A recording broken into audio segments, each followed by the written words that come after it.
ठीक है, तो आज क्लास है पहली केमिस्ट्री की, जिसमें हम पढ़ाएंगे फर्स्ट चैप्टर जो कि है some basic concepts of chemistry.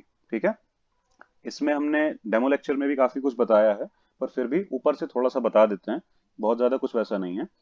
तो केमिस्ट्री में बहुत सारी तरह की चीजें हैं जिनको शॉर्ट शॉर्ट फॉर्म में इस चैप्टर में समराइज करके दिया हुआ है। एक तरह से देखा जाए तो थोड़ा स्टेट ऑफ मैटर के बारे में भी दिया हुआ है, थोड़ा कैसे हम कैलकुलेशंस करते हैं उसके बारे में दिया हुआ है। ठीक है, केमिकल रिएक्शंस में कॉन्सेंट्रेशन का क्या रोल है उसके बारे में दिया हुआ है, मोलैरिटी मोलैलिटी, बहुत सारी चीजें हैं। ठीक है। कुछ रूल्स के बारे में दिया हुआ है कि किन रूल्स को फॉलो करके हम समझ पाते हैं कि रिएक्शन कैसे करनी है या रिएक्शन के लिए इक्वेशन कैसे लिखनी है। ठीक है। तो ये सब चीजें थोड़ा थोड़ा में करके इस चैप्टर में दी हैं, इसीलिए इसका नाम है some basic concepts of chemistry. आ रही सबको बात समझ में? हाँ ठीक है। सर। इसमें सब बेसिक कॉन्सेप्ट इसी बेसिस पे कहे गए हैं, क्योंकि इसमें सब अलग अलग करके दिया हुआ है। ठीक है, थोड़ा थोड़ा सा दिया हुआ है। तो हम लोग पढ़े। हम्म देखते हैं। तो आज थोड़ा रीड भी करते हैं, उससे काफी कुछ समझ में आता है। एनसीईआरटी में काफी कुछ ऐसा दिया रहता है जो हम लोग रीड नहीं करते हैं, समझ में नहीं आता, पर देखना पता चलेगा। तो ये रोल्ड या रोनाल्ड होगा या जो भी इनका नाम है, हॉफमैन ने कहा था, chemistry is the science of molecules and their transformations. मतलब केमिस्ट्री साइंस की वो कैटेगरी है जिसमें जो हम मॉलिक्यूल और उनका ट्रांसफॉर्मेशन देखते हैं। It is the science not so much of the 100 elements but of the infinite variety of molecules that may be build from them. मतलब हम लोगों को लगता है कि केमिस्ट्री सिमटी हुई है वो 118 एलिमेंट्स में, 118 जो एलिमेंट्स होते हैं पीरियोडिक टेबल में। हम लोग लगता है इतना ही तो है केमिस्ट्री में, और कुछ है थोड़े ना। लेकिन अगर परम्यूटेशन कॉम्बिनेशन लगाने जाओ तो दिमाग हिल जाएगा कि अगर इनको हम मिक्स कर सकते हैं तो कितने तरह से कर सकते हैं। ठीक है। और कितना कितना लेके मिक्स कर सकते हैं, ये भी रिस्ट्रिक्शन नहीं ना कि एक ही एलिमेंट एक बार लेना है। हो सकता है हम कार्बन 4 बार ले लें। ठीक है। हाइड्रोजन को 100 बार ले लें, हमारी मर्जी। और उसको मिक्स कर दें, क्या बनेगा पता नहीं। तो वही चीज है। इसीलिए इसमें कहा गया है कि सिर्फ उन 118 या 100 के आसपास के एलिमेंट्स पे बेस्ड नहीं है केमिस्ट्री। उनसे बनने वाले, उनको जब मिक्स करते हैं तो infinite number of, infinite variety बनती है। ठीक है। मॉलिक्यूल्स की, डिफरेंट तरह के मॉलिक्यूल्स की, जिनको हम अलग अलग तरह से जानते हैं। क्लियर है? जैसे कि हम कार्बन डाइऑक्साइड जानते हैं, हम वाटर जानते हैं, वो केमिस्ट्री के बेसिस पे H2O होता है कि नहीं? तो उस बेसिस पे है। ठीक है। अब यहां से थोड़ा देखते हैं। Science can be viewed as the continuing human effort to systemize knowledge for describing and understanding nature. Science इस तरह से वो हो सकती है। ठीक है। You have learned in your previous classes that we come across diverse substances present in nature and changes in them in daily life. हम लोग बहुत सारे एलिमेंट्स के बारे में तो खुद ही जानते हैं ना, सबको बताने की जरूरत तो है नहीं। लोहा क्या तुम पीरियोडिक टेबल में देखने के बाद पता चला था कि होता है। पानी उसके बाद पता चला था कि पानी होता भी है। ठीक है। नहीं पता, पहले से सबको पता है ये सारी बातें। ये सब सबने पहले से देख रखा है। बहुत सारे मेटल सबने पहले से देखे हुए हैं, बहुत सारे मटेरियल सबने पहले से देखे हैं, छुए हैं। उनके पूरी बॉडी में भी वो सब चीजें हैं, है कि नहीं? तो मेन वही चीज है। जैसे दूध है, ठीक है, उससे अगर हम दही जमा देते हैं तो कर्ड फॉर्मेशन फ्रॉम मिल्क कैसे होता है? क्या लगता है कैसे होता होगा? रिएक्शन से होता लैक्टोबैसिलस। है। हाँ, रिएक्शन से होता है। और वो रिएक्शन एक बैक्टीरिया की वजह से पॉसिबल हो पाता है। सही, जिसको लैक्टोबैसिलस बोला जा रहा है। आई बात समझ में? तो यही मैटर है। Formation of vinegar and sugar cane. वो जो विनेगर सिरका होता है, और शुगर केन जूस, यानी कि गन्ना जो होता है, गन्ने का जूस, हाँ सर बताइए। On keeping for prolong time and rusting of iron are some of the examples of changes which we come across many times. हमने उन्होंने बहुत सारी अलग अलग अलग चीजें देखी हैं। जैसे कि लोहा है, लोहे में जंग लगते देखा है। ऐसे लोहे को जरा सा भी तोड़ पाना बड़ा मुश्किल है, लेकिन जंग लग जाए तो मजाक में वो खुद ही पाउडर बन के गिर जाता है। समझ में आ रही बात? जंग लगने लगे तो हम लोगों ने फॉर्म्स को भी बदलते देखा है, चीजों को अलग अलग होते हुए देखा है। तो काफी कुछ केमिस्ट्री से रिलेटेड हम लोग ऊपर ऊपर से तो जानते ही हैं, देख सब चुके हैं। ठीक है, बस उसको और ज्यादा डीप तरीके से नहीं जानते हैं। तो for the sake of convenience science is subdivided into various disciplines, chemistry, physics, biology and geology और एक्सेट्रा और भी चीजों में होता है। ठीक है, इसीलिए नहीं तो वैसे मिक्स करके बहुत सारे कॉन्सेप्ट एक जैसे चलते हैं। बहुत सारे फिजिक्स कॉन्सेप्ट अभी केमिस्ट्री में तुम लोगों को मिलेंगे। ठीक है, conservation of mass, conservation of energy, ये सब फिजिक्स में। ठीक है, ये सब केमिस्ट्री में भी है, यहाँ पे भी चलता है ये सारा rule. The branch of science that studies the preparation, properties, structure and reactions of material substances is called chemistry. ठीक है, यानी कि कैसे कोई चीज बनती है, कोई सब्सटेंस है वो बना कैसे, ठीक है, उसमें क्या क्या प्रॉपर्टीज हैं, कोई भी फिजिकल प्रॉपर्टी, केमिकल प्रॉपर्टी, समझ में आई बात, उसकी स्मेल कैसी है, वो सॉलिड है कि लिक्विड है कि गैस है, वो मतलब चिपचिपा सा है या नॉर्मल सा है या रफ सा है या स्मूथ है, बहुत सारी चीजें, शाइनी है कि डल है, पता नहीं क्या क्या। ठीक है, स्ट्रक्चर, यानी कि उसका स्ट्रक्चर किस तरह का है, एक मॉलिक्यूल का स्ट्रक्चर अलग अलग होता है। उसके बाद एक दूसरे से मिक्स करने पे वो रिएक्ट कैसे करते हैं, कैसे प्रतिक्रिया देते हैं, कैसे एक दूसरे का रिएक्शन होता है, जैसे दो लोग मिलने के बाद एक रिएक्शन होता है ना अलग अलग तरह का। ठीक है, तो वैसे ही दो दोस्त मिलते हैं तो अलग तरह का रिएक्शन होता है, दो दुश्मन टाइप के लोग मिलते हैं उनका अलग तरह का रिएक्शन होता है। ठीक है, अनजान किसी से मिलते हो तो अलग तरह का रिएक्शन होता है। ऐसे ही कुछ कि दो केमिकल जब मिलते हैं, दो कंपाउंड जब मिलते हैं या दो एलिमेंट जब मिलते हैं तो अलग तरह का कुछ होता है, तो वो रिएक्शन है, उनका रिएक्शन दोनों का। ठीक है, ऑफ मटेरियल सब्सटेंसेस, तो यही सब की स्टडी को हम केमिस्ट्री बोलते हैं। यहां तक क्लियर है सबको? कुछ भी हाँ डाउट? समझ में आया ना बेसिकली क्यों पढ़ रहे हैं, क्या इंपॉर्टेंस है बेसिक तौर पे देखा जाए तो। हम्म अब हम यहाँ से नहीं पढ़ेंगे, डेवलपमेंट ऑफ केमिस्ट्री के बारे में बेसिकली दिया हुआ है, बहुत ज्यादा तुम लोग को उतना कुछ इसमें काम नहीं आएगा। इंडिया में भी बहुत सर। सारा ऐसी डेवलप्ड है। हाँ, सर, डेवलपमेंट ऑफ केमिस्ट्री है ना, हमारी एनसीईआरटी में नहीं है। उससे फर्क नहीं पड़ता है, इसमें खाली बस ये बताया जाता है कि हाँ कैसे कैसे केमिस्ट्री शुरू से अभी तक डेवलप हुई है, कई सारी कंट्रीज में, चाइना में, इंडिया में, मतलब बहुत शुरू से अलग अलग फॉर्म में चल रही थी ना। अभी थोड़े ना हम लोग सब कुछ सीखे हैं, जब एलिमेंट्स के नाम भी नहीं पता थे उस समय भी लोग चीजों को मिक्स कर करके तो देखते ही थे। ठीक है, जब कुछ नहीं पता था तब भी तो मिक्स करने की आदत थी लोगों को, चाय तो तब से बन रही है जब से केमिस्ट्री थी भी नहीं, केमिस्ट्री का ज्यादा कोई रोल था भी नहीं, तब से चाय बन रही है। जब जब कि हम लोग को नहीं पता था कि मिल्क होता क्या है, मतलब केमिकल फॉर्म में क्या होता है मिल्क, ठीक है, किसी का कॉम्पोजिशन क्या होता है, कुछ नहीं पता था, तब भी चाय बनती थी। ठीक है, तब भी अलग अलग चीजों को मिक्स करके हम उसको खाते पीते थे या फिर कुछ और काम में लेते थे। बात आई समझ में? तो वही चीज है कि ये उसमें खाली उसी की हिस्ट्री दे रखी है और ऐसा बहुत ज्यादा कुछ नहीं है। हाँ सर। इसको हम लोग स्किप करेंगे, आगे बढ़ेंगे थोड़ा सा, बहुत सारा कुछ दिया है। सर, हाँ, केमिस्ट्री के पेपर में नीट के सिर्फ न्यूमेरिकल्स ही आते हैं ना? नहीं ऐसा नहीं है, मतलब ये थ्योरी से ही बहुत कुछ आता है, न्यूमेरिकल ही सिर्फ क्यों आएंगे, और केमिस्ट्री से कैसे न्यूमेरिकल ज्यादा आ जाएंगे, एक बार को फिजिक्स में फिर भी ज्यादा न्यूमेरिकल्स आते हैं, पर केमिस्ट्री में तो थ्योरी से रिलेटेड बहुत सारी चीजें आती हैं। Yes sir. अब क्या पहली क्या बात होता तो है सर?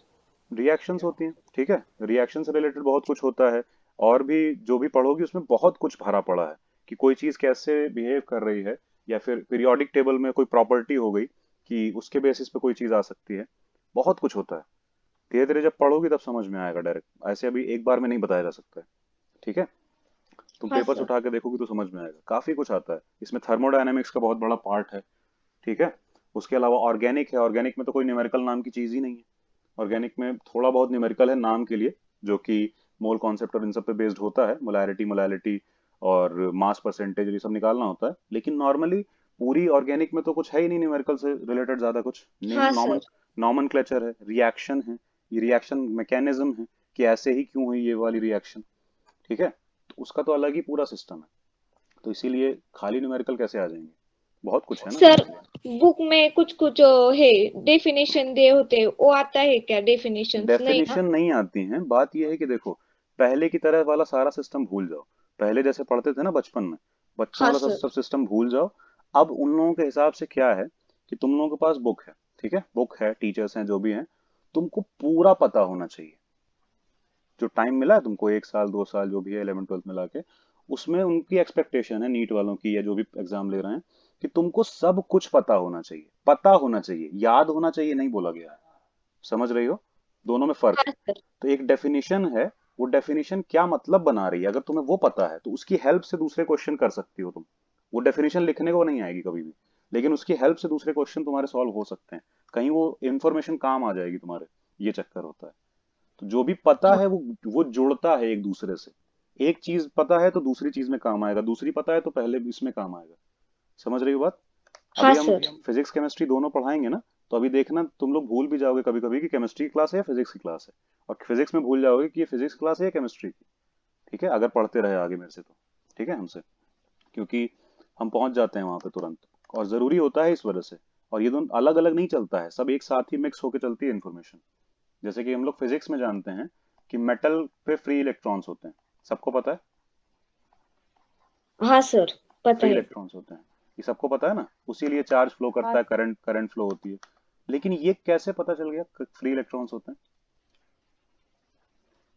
किसी को ये बात पता फोर्स है? से। हम्म? कैसे पता चला कि इलेक्ट्रॉन फ्री है? किसी को दिख रहा है क्या? जाके मेटल में देखो, कोई भी मेटल नहीं उठा सर, कर देखो। उस पर कौन सा फोर्स लग रहा है? नहीं, उससे फ्री इलेक्ट्रॉन के बारे में कुछ नहीं पता चलेगा। फोर्स कौन सा, किसकी बात कर रहे हो तुम? ऐसे कुछ नहीं पता चलेगा। वो पता चलता है कि मेटल, पहली बात तो बोलते किसको हैं? जो इलेक्ट्रॉन इजीली लूज करते हैं, जो इलेक्ट्रॉन देने को तैयार होते हैं आराम से, आसानी से। लेकिन इसका भी फिर कारण ढूंढना पड़ेगा, क्यों ये वाले एटम आसानी से इलेक्ट्रॉन देने को तैयार होते हैं? कोई तो कारण होगा। तो वो कारण पता चलता है पीरियोडिक टेबल वाले चैप्टर में, क्लासिफिकेशन ऑफ फर्स्ट पीरियोडिक और। टेबल है। सुनो सुनो, वो अलग ही कारण है। उसमें क्या है कि न्यूक्लियस से वो आउटर मोस्ट ऑर्बिट बहुत दूर होती है, मेटल में, जितने मेटल होते हैं। तो इसीलिए जो इलेक्ट्रॉन है वो काफी दूर है इस वाले चार्ज से, ये positive charge, electron negative charge. तो जितना दूर होंगे एक दूसरे से उतना फोर्स ऑफ अट्रैक्शन कम होता है। तो इसीलिए इसको फ्री जैसा महसूस होता है। ये एक्चुअली में फ्री नहीं होता इलेक्ट्रॉन, ठीक है, लेकिन कम फोर्स से जुड़ा हुआ है। आई बात समझ में? फ्री जैसा है लगभग लगभग, इतना दूर है कि फ्री ही महसूस कर रहा है खुद को। हो गया क्लियर? वैसा कुछ है। और जितनी दूर ऑर्बिट होगी उतना दूर ये चला जाएगा ना, ठीक है, हाँ सर। न्यूक्लियस से। और ये न्यूक्लियस का फोर्स ही तो उसको पकड़े रखा हुआ है, क्योंकि पॉजिटिव चार्ज नेगेटिव चार्ज क्या करते हैं, अट्रैक्ट करते हैं एक दूसरे को। तो इसी ने तो खींच के रखा है ना कि ये इलेक्ट्रॉन जा नहीं रहा है। लेकिन ज्यादा दूर हो जाएगा तो ज्यादा तेज नहीं खींच पाएगा ये, जैसे मैग्नेट्स में होता है। मैग्नेट जब पास पास हैं तो ज्यादा फोर्स लगाएंगे, दूर हैं तो फोर्स कम हो जाता है। ग्रेविटेशन में भी सेम रूल है, मैग्नेटिज्म में भी सेम रूल है, चार्ज में भी सेम रूल है, कि अगर चार्ज पास रखे हैं तो फोर्स ज्यादा होगा, चार्ज को दूर कर दो फोर्स कम हो जाएगा। क्लियर है? वही वहां पे रीजन होता है। जब आएगा तो बताएंगे और डिटेल में, समझ में आ जाएगा फिर कि क्यों मेटल पे फ्री इलेक्ट्रॉन बोले जाते हैं और नॉन मेटल पे क्यों नहीं होते हैं, क्या क्या होता है सब बताएंगे। ठीक है, सब जुड़ा है सब पूरा। चलो देखें, तो एटम्स और मॉलिक्यूल्स क्या होते हैं इसकी बात कर लें, बताओ जरा। Atom means smallest particle of element. Hmm जैसे अगर हम कहें कि कोई गैस है, जैसे कि कार्बन डाइऑक्साइड, इसका कार्बन डाइऑक्साइड का या इस गैस का स्मॉलेस्ट पार्टिकल क्या होगा, या कौन होंगे? कार्बन। पक्का है? तुमने कहा कार्बन, ठीक है, और कोई कुछ कहना चाहता है? ऑक्सीजन। ठीक है, एक ने ऑक्सीजन भी कहा, और हो गया। मतलब और कोई कुछ और कहना चाहता है, हम ये पूछ रहे हैं। दोनों तो दिखा दिए तुम लोगों ने। सिद्धार्थ, अनीता, नितिशा। सर क्या पूछा आपने, CO2 में एटम्स? CO2 में एटम्स नहीं, कार्बन डाइऑक्साइड गैस में एटम्स। हाँ तो CO2 गैस मान लो फिर बात तो ये। हाँ हाँ, हाँ एटम सर, नहीं, मतलब कार्बन और हम ये पूछ रहे हैं कि इसका स्मॉलेस्ट पार्टिकल क्या होगा कार्बन डाइऑक्साइड का। कार्बन और ऑक्सीजन जवाब दिया, तो तुम सही हो, तुम लोग भी अग्री हो इस बात पे? Yes sir. सर अनीता, गए। सर मैं नहीं हूँ। क्यों? सर वो, वो गैस है तो उसमें कैसे कार्ड मतलब आइटम कैसे होगा? और ये नितिशा, तुम्हारा क्या स्टैंड है? नितिशा, आवाज आ रही है? सर दोनों ही होंगे। दोनों होंगे, मतलब कार्बन और ऑक्सीजन दोनों होंगे ना, ये कह रही हो तुम? Yes sir. अच्छा, और अनीता खाली कह रही है कि गैस है तो एटम कैसे होगा, ठीक है, और वो सही कह यस रही है। सर। चक्कर यहाँ पे कुछ और ही है, तुम लोग बात समझ नहीं रहे हो अभी। और अभी आगे पता चलेगा, ये इस चैप्टर में ही ये सारे रूल समझ में आएंगे कि क्या होता है। अगर ये टूट गया तो फिर अब ये गैस का सबसे स्मॉलेस्ट पार्टिकल थोड़े ना हुआ, समझ लो, यस सर। गैस का स्मॉलेस्ट पार्टिकल नहीं हुआ, गैस का स्मॉलेस्ट पार्टिकल ये खुद है CO2, बस इससे छोटा करोगे तब वो सॉलिड हो चुका होगा। कार्बन एटम सॉलिड है, ऑक्सीजन सॉलिड है, ठीक है, एटॉमिक फॉर्म में। एक एटम थोड़ी ना गैस होता है। आई बात समझ में? अभी ये बात ज्यादा समझ में भले नहीं आ रही होगी, अभी इस चैप्टर में आगे एक चीज आएगी तब समझ में आएगा। गैस का सबसे छोटा पार्टिकल मॉलिक्यूल होता है, ना कि एटम। हाँ, किसी भी लिक्विड या सॉलिड वाली चीज का सबसे छोटा पार्टिकल एटम होता है, बिल्कुल सही बात है, ठीक है, कोई भी सॉलिड चीज का। लेकिन गैस जितनी भी हैं, जो भी गैसेस हैं, उनका सबसे जो छोटा पार्टिकल होता है वो एटम नहीं होता, क्योंकि अगर हम तुम एटम लेवल पे चले गए फिर वो गैस का पार्टिकल नहीं रह गया ना, गैस नहीं रह गया फिर वो। किसको ये बात नहीं समझ में आ रही है? सर गैस में एटम्स नहीं होते क्या? होते हैं, लेकिन तब वो गैसियस स्टेट में नहीं रह जाता है। अगर तुम एटम तक पहुंच गई तो, अगर तुम कार्बन पहुंच गई, ऑक्सीजन पहुंच गई, तो अब वो गैसियस स्टेट में नहीं रह गया, तो तुम उसको गैस का स्मॉलेस्ट पार्टिकल कैसे कह पाओगी? कुछ आई बात समझ में? ऐसा होता हाँ है। सर।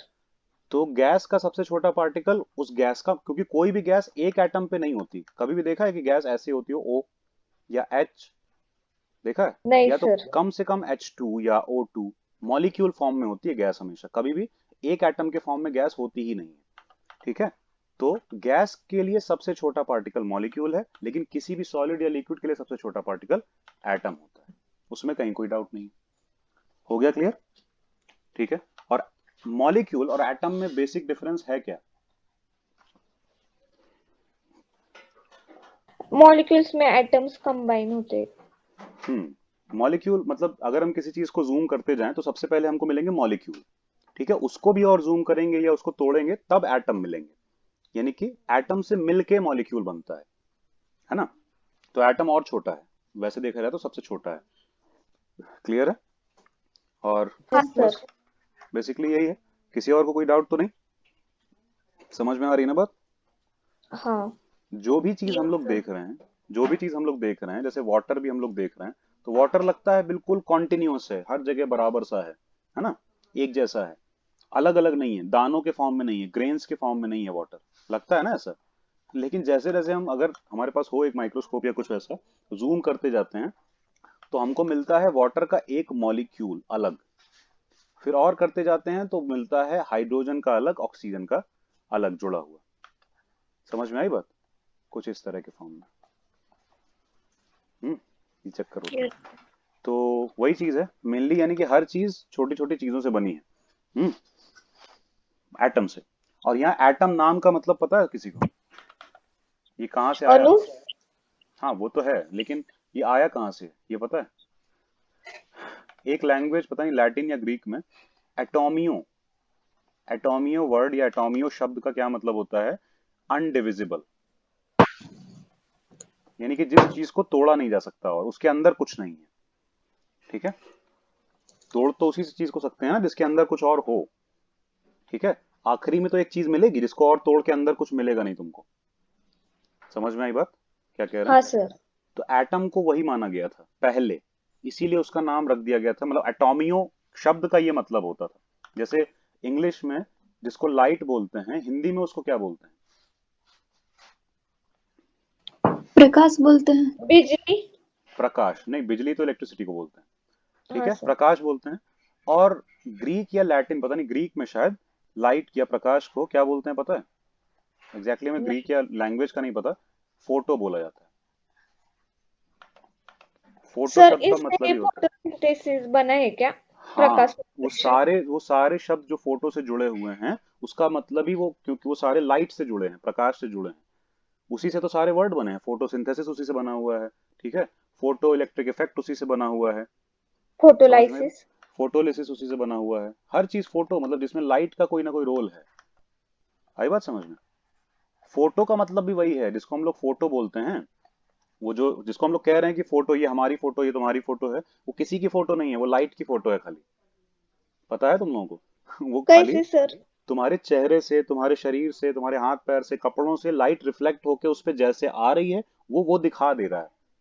समझ रही हो? वो तुमको नहीं दिखा रहा, उसको नहीं पता तुम हो, ठीक। तो वो तुम्हारी फोटो नहीं है, वो लाइट की फोटो बना रहा है। बिना लाइट के तुम अपनी फोटो खींच के दिखाओ, नहीं आती ना? नहीं सर, तुम तो हो ब्लैक फिर क्यों? ब्लैक आता है। हाँ तो तुम हो फिर भी क्यों नहीं आ रही है फोटो? क्योंकि कैमरा लाइट की फोटो खींचता है, तुम्हारी नहीं। तो इस भ्रम में मत रहना, अगली बार से कैमरे के लिए पैसे मत दिया करना, पे मत करना, कहना कि इसके पैसे कम करो, ठीक है? क्योंकि हमारी फोटो तो खींचेगा नहीं, लाइट की फोटो खींचेगा। आई बात समझ में? तो हाँ फोटो, सर। फोटो वर्ड आया ही वहीं से, लाइट होता है उसका मतलब, ठीक है? और हम लोग जो फोटो को फोटो बोलते हैं ना, तो सबसे पहले वो लाइट किस तरह से कहाँ से आ रही है उसी को शो करने के लिए वो वर्ड बना था, जिसको हम फोटो या इमेज बोलते हैं, ठीक है? अब देखो, इंपॉर्टेंस ऑफ केमिस्ट्री में भी वही सब बताया जा रहा होगा कि बहुत सारे ऐसे प्रिंसिपल हैं जो हम लोग समझते हैं, ठीक है?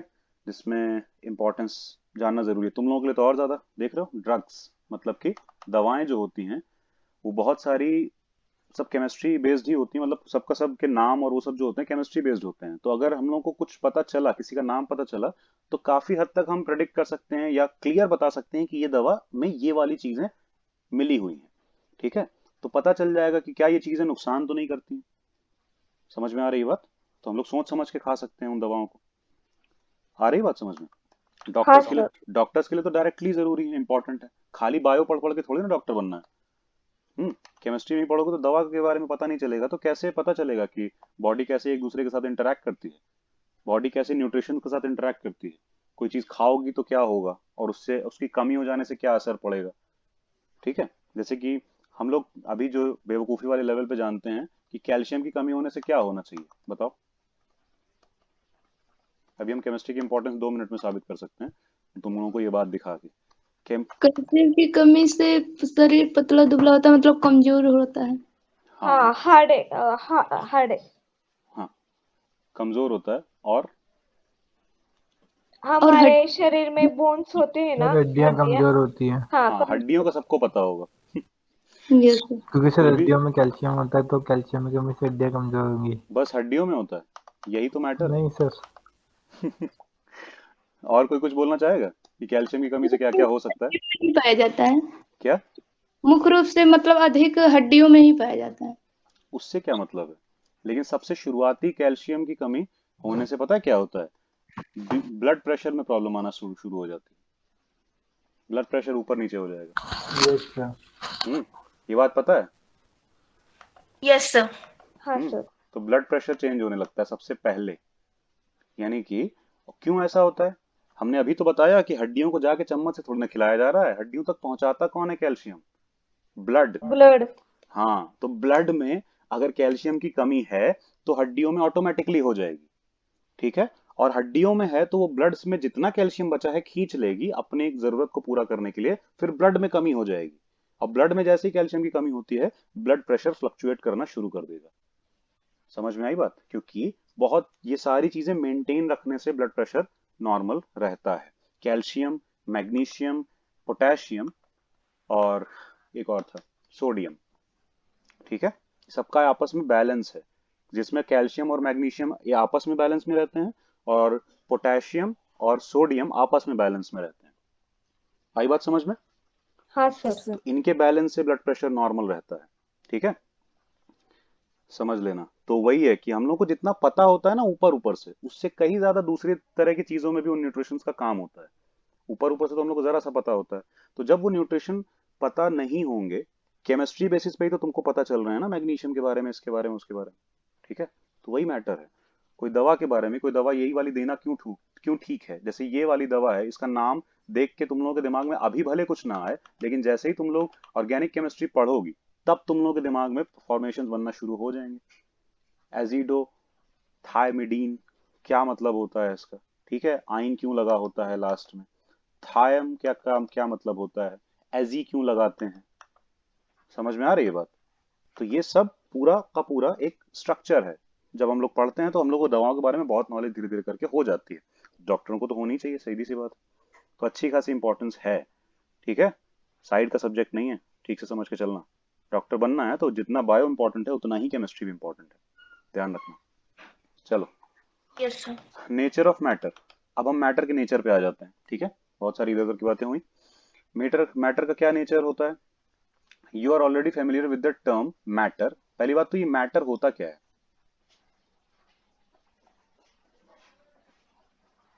बताओ? क्या मतलब है मैटर का? Sir anything which occupy space. और बस ऑक्यूपाई स्पेस, वो तो लाइट भी ऑक्यूपाई करती है स्पेस। और सर उसका कुछ मास हो। हाँ, मास और ऑक्यूपाई स्पेस, ये दोनों एक साथ होगा तो हम कह सकते हैं वो चीज मैटर है। जिस भी चीज में ये दोनों है, यानी कि उसके पास एक मास है और उसको जगह चाहिए, ठीक है। ऑक्यूपाई स्पेस का मतलब उसको जगह की जरूरत होती है, वो जगह कवर करती है, ठीक है, स्पेस कवर करती है। आई बात समझ में? हर चीज ऐसी है, कोई भी सामान जानते हो जिसमें कोई जगह ना लगती हो, कम जगह या ज्यादा जगह, वो अलग मैटर है। जैसे ये बात अभी पता नहीं चलेगी, लेकिन जब बैग पैक करते हो कहीं जाने के लिए, तब लगता है ना कि हाँ, हर छोटा छोटा सामान भी ऐसा लग रहा है कि बहुत मतलब जगह ले रहा है। Yes sir. जरा जरा चीज, एक ब्रश भी रखा है, एक पेन भी रखा है, तो लगता है कि ये क्यों यहाँ है, मतलब ये एक्स्ट्रा जगह ले रहा है, या फिर यहाँ से फूला फूला सा है, एक जगह तो ले रहा है ना वो। छोटी चीज हो या बड़ी चीज हो, जगह तो ले रही है। क्लियर? तो हर मैटर स्पेस कवर करता है, और उसका कुछ वेट भी, मास भी होता है, क्यों हम लोग को जो वेट के तौर पे पता चलता है।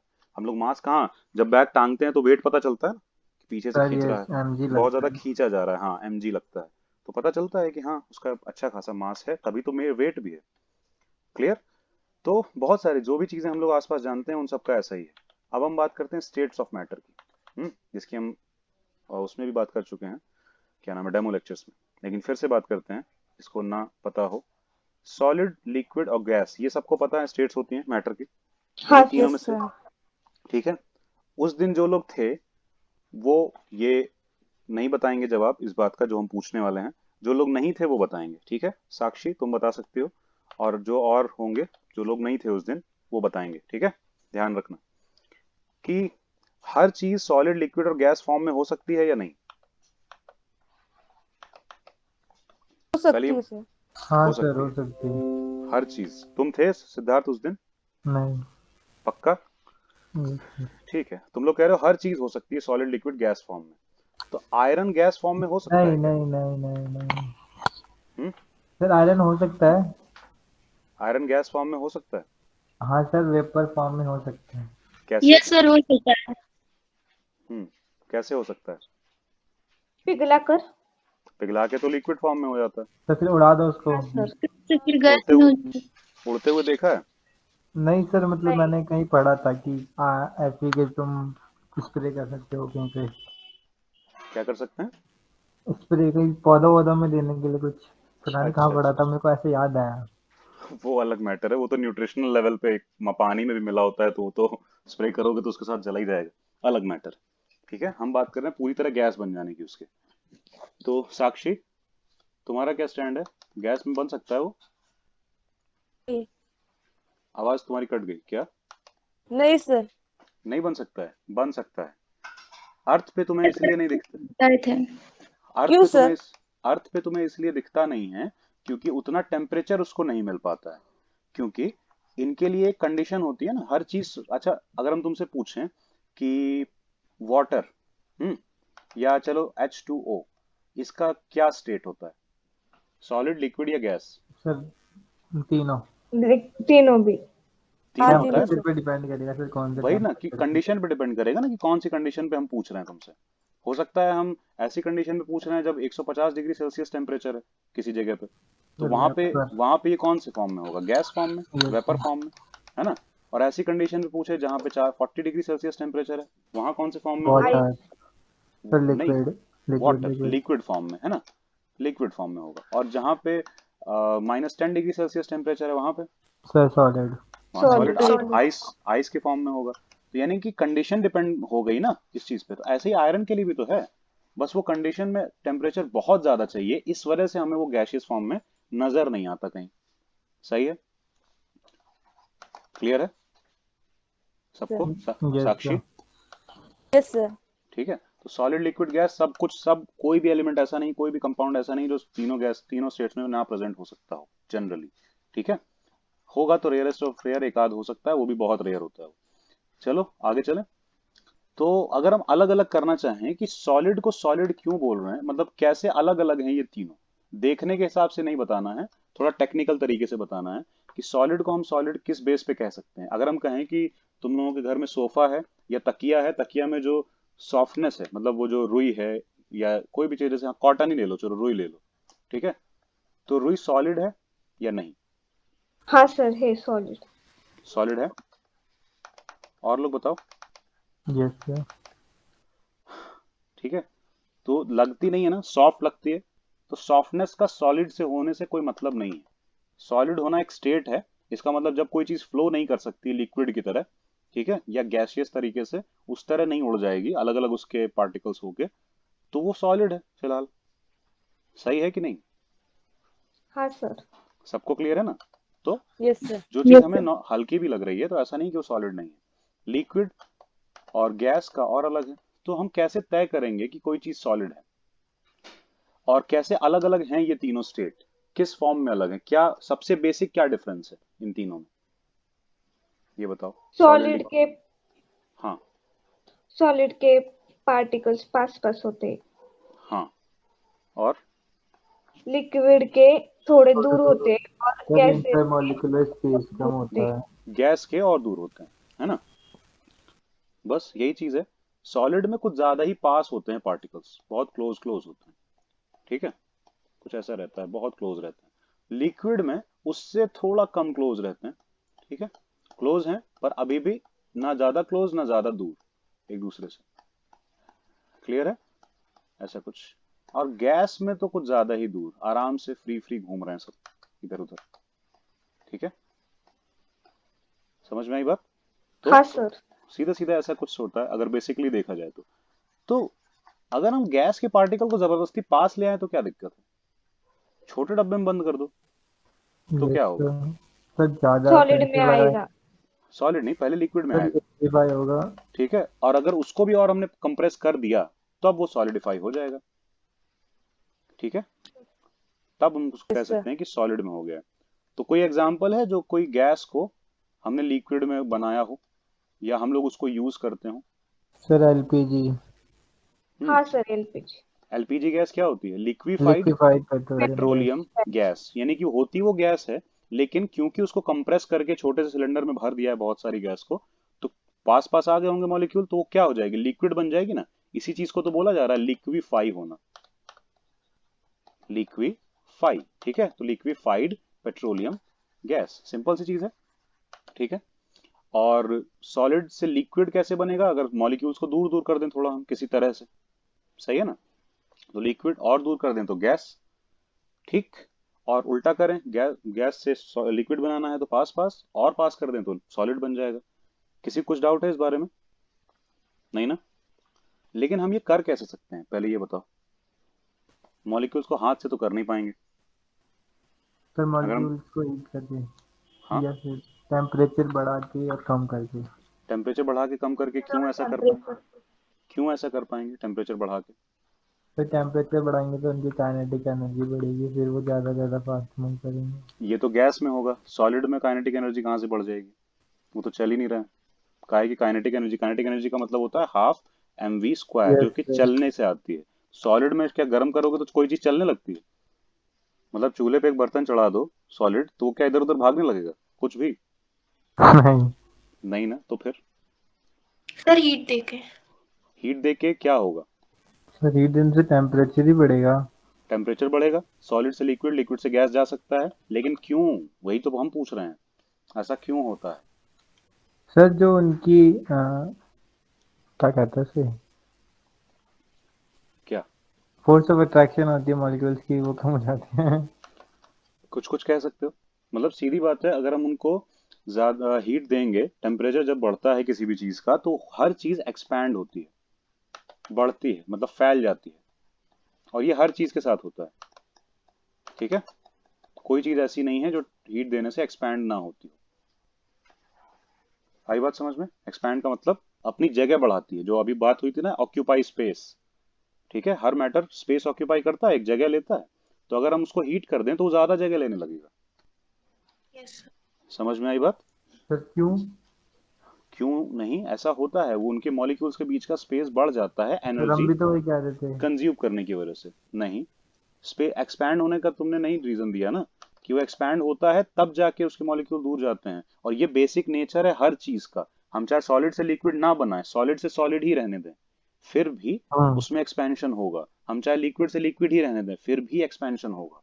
यानी कि अगर तुम कह रहे हो कि 20 डिग्री सेल्सियस पे वाटर है तुम्हारे पास और मेरे पास है वाटर 70 डिग्री सेल्सियस पे, तो ये दोनों सेम जगह ऑक्यूपाई नहीं करते हैं। ठीक है, दोनों केस में है लिक्विड ही, लेकिन सेम स्पेस ऑक्यूपाई नहीं करते हैं, डिफरेंट स्पेस ऑक्यूपाई करते हैं, थोड़ा कम थोड़ा ज्यादा। आई बात समझ में? ऐसा कुछ है, स्पेस ऑक्यूपेशन दोनों का अलग अलग है, ये ज्यादा स्पेस ऑक्यूपाई करेगा और ये कम। हम्म यस सर। कुछ क्लियर है? मतलब ये एक बेसिक नेचर है। वो हुआ जो तुम लोगों ने कहा सही था, पर वो याद किए जैसा था। जो हम कह रहे हैं उसका क्या है कि बेसिक नेचर पहले समझाओ, फिर उसके हिसाब से अगर वो एक्ट कर रहा है तो फिर सही है। सही है, किसी भी चीज का जो बेसिक नेचर है उसके हिसाब से अगर सब कुछ चल रहा है, आगे की चीज एक्सप्लेन कर रहे हो तो सही है। ठीक है, वही बात है। तो वैसे ही यहाँ पे देख सकते हैं कि हीट देने से क्यों ऐसा होता है, क्योंकि कोई भी चीज एक्सपैंड करती है। उल्टा भी तो सही है फिर, अगर किसी को ठंडा करते जाएं तो क्या होगा? तो कंप्रेस। कंप्रेस होगा, है ना, उसके मॉलिक्यूल पास पास आना शुरू हो जाएंगे। और ऐसा होता भी है, ठंडा करने से मॉलिक्यूल्स पास आते हैं, कोई भी चीज सिकुड़ती है ठंडा करने से, यस कूल सर। करने से। और हीट करने से कोई चीज एक्सपैंड होती है, बढ़ती है। इसी बेसिस पे हम कह सकते हैं कि अगर हम सॉलिड को हीट करते जाएं तो एक्सपैंड होते होते एक टाइम पे वो लिक्विड बन जाएगा, फिर एक्सपैंड होते होते एक टाइम पे वो गैसियस स्टेट में चला जाएगा, वेपर बन जाएगा। और उल्टा करें, गैस को ठंडा करते जाएं तो एक टाइम पे वो लिक्विड बन जाएगी, और ठंडा करते जाएं इस लिक्विड को तो एक टाइम पे वो लिक्विड सॉलिड बन जाएगा। आई बात समझ में? ऐसा है, हमारा पूरा एटमॉस्फेयर भी जम सकता है। बस उतना टेम्परेचर गिर जाना चाहिए, उतना हीट यहाँ से रिलीज हो जाए ना अगर, तो फिर हमारा पूरा का पूरा एटमॉस्फेयर ही जम जाएगा, सॉलिड हो जाएगा, गैस से लिक्विड, फिर लिक्विड से सॉलिड। समझ में आई बात? हाँ सर। ठीक है, ये फिगर दिया हुआ ऐसे आराम से समझ में आ सकता है कि सॉलिड में बहुत पास पास, लिक्विड में थोड़ा दूर दूर, और गैसियस में और ज्यादा दूर। और इनकी क्या प्रॉपर्टी है जिससे इनको जाना जाता है, वो बेसिकली यहाँ पे कुछ पॉइंट्स में दी हुई है। जैसे कि अगर ये देखो, solids have, definite volume and definite space. हाँ, सॉलिड में क्या होता है कि वॉल्यूम, वॉल्यूम किसको बोलते हैं? पहली बात तो वॉल्यूम का क्या मतलब होता है, क्या निकाल रहे होते हैं हम लोग वॉल्यूम निकाल के? सर वो कितना स्पेस हाँ ऑक्यूपाई कर कवर कर रहा हाँ, 3D स्पेस को हम मेजर करते हैं वॉल्यूम के रिस्पेक्ट में। जैसे कि अगर हम लेंथ को मेजर करते हैं तो किसके रिस्पेक्ट में? लेंथ के रिस्पेक्ट में, हाइट। लेंथ के रिस्पेक्ट में, हाइट नहीं। मतलब लेंथ को लेंथ के रिस्पेक्ट में मेजर करते हैं। लेकिन अगर हम एक प्लेन को मेजर करते हैं है एल क्यूब तो एरिया के रिस्पेक्ट में करते हैं। एरिया। ठीक है, जो हम लोग जमीन खरीदते हैं उसका यस एरिया सर। मिलता है ना, जमीन मिलती है ऐसे प्लेन में, कि ये प्लेन मिल रहा है आपको, इसके ऊपर आपको जो बनाना है बना लीजिए। ठीक है, समझ में आई बात? तो एरिया होता है वो, यानी कि अगर हम सरफेस की बात करें, सरफेस है एक, तो उसका एरिया होगा, उसको एरिया के रिस्पेक्ट में। और ये सरफेस कैसे बनेगी? दो डायमेंशन को मिला के, लेंथ और ब्रेड्थ, दो डायमेंशन चाहिए ना, 2D। यस। क्लियर? ये लेंथ किस में था? सिर्फ 1D में एक ही डायमेंशन चाहिए। ठीक है, और अगर हम हाइट की भी बात कर लें, एक कमरा बना दें पूरा, तब क्या चाहिए? तब कैसे निकालेंगे? Sir volume. तब वॉल्यूम निकालेंगे उसका। तब जो उसकी जगह है वो 3D में हो गई ना जगह, 3D स्पेस है वो, 3 डायमेंशनल स्पेस। समझ में आई बात? या एक बॉक्स समझ लो, तो उसका हम वॉल्यूम निकालते हैं। समझ में आया? क्लियर है? जैसे कि किसी भी चीज में कितना मैटर है, ये कैसे निकालते हैं? वॉल्यूम निकाल कर। ना, मास किस, निकाल के। मास निकाल के। मास नहीं। हाँ, क्योंकि मास मैटर के बारे में बताता है कि जैसे तुम्हारी बॉडी में मैटर कितना है, टोटल कितना मैटर है, जो भी चीजें हैं, जो भी एलिमेंट्स हैं, टोटल कितना मैटर है, मास वो चीज बताता है। क्लियर? और आ, जो वेट है वो अलग है, वो कुछ और बताता है। लेकिन केमिस्ट्री में देखोगे मास और वेट को एक जैसा ही ले लेंगे, उसका रीजन है, पता चलेगा अभी आगे। ठीक है, चलो, तो वॉल्यूम समझ में आया? हाँ तो अगर सर। वॉल्यूम किसी का डेफिनेट है यानी कि फिक्स है, इसका मतलब स्पेस फिक्स है, जगह, है ना, जगह फिक्स है, स्पेस फिक्स है। आई बात समझ में? वो फ्लो नहीं हो रहा होता है ना, तो जितनी जगह है उतनी जगह लेगा वो, जितनी जगह उसको लेनी है, चाहे उसको कहीं पे भी ले जाके रखा जाए।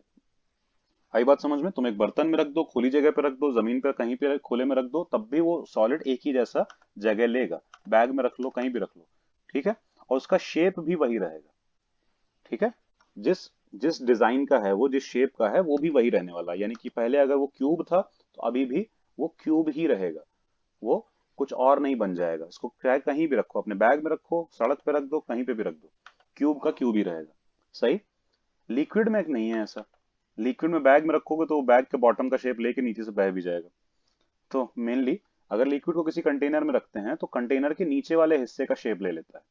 अगर कंटेनर का नीचे वाला हिस्सा कुछ ऐसा है तो नीचे वाले हिस्से का ही शेप लेगा वो, पक्की बात है, ठीक है। पूरे कंटेनर का शेप नहीं लेता है कभी भी लिक्विड, ठीक, बॉटम में नीचे जाके बैठता है और उसका शेप ले लेता है, तो उसका शेप तो फिक्स नहीं हुआ ना फिर।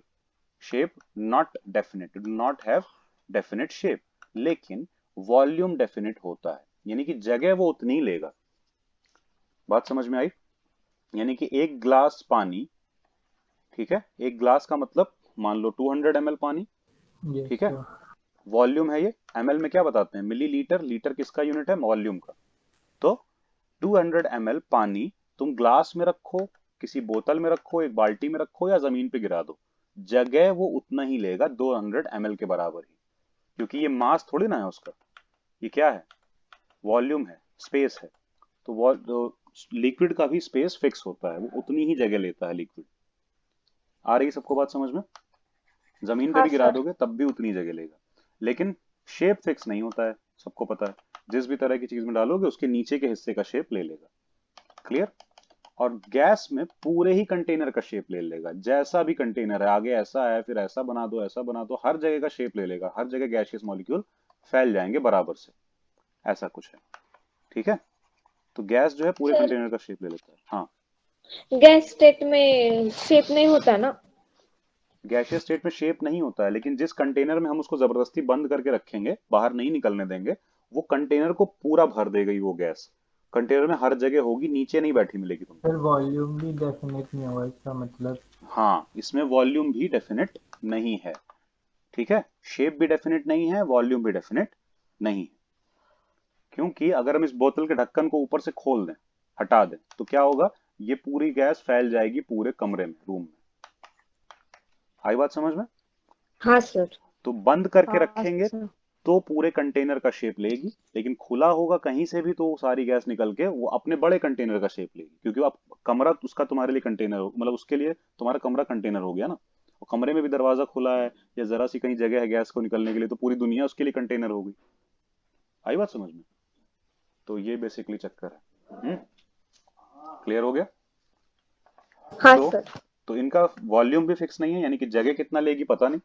एक बोतल वाली, मतलब जैसे लिक्विफाइड पेट्रोलियम गैस एलपीजी की बात करें, तो पूरे सिलेंडर में जो भरा है, अभी तो वो छोटा सा सिलेंडर है, जितनी उसकी जगह है, उसको खोल दे, सारी गैस निकाल दें तो पूरे रूम में भर जाएगी, ठीक है, छोटा रूम, बड़ा रूम, और बड़ा रूम, पूरा हॉल, सब जगह भर जाएगी।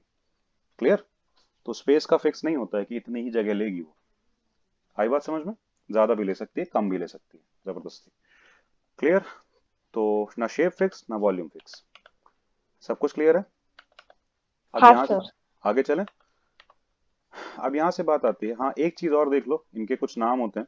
अगर हम सॉलिड से लिक्विड बनाते हैं, हम्म अगर हम सॉलिड से लिक्विड बनाते हैं, तो उस टाइम जब सॉलिड से लिक्विड बन रहा होता है, उस प्रोसेस को क्या बोलते हैं, क्या हो रहा होता है?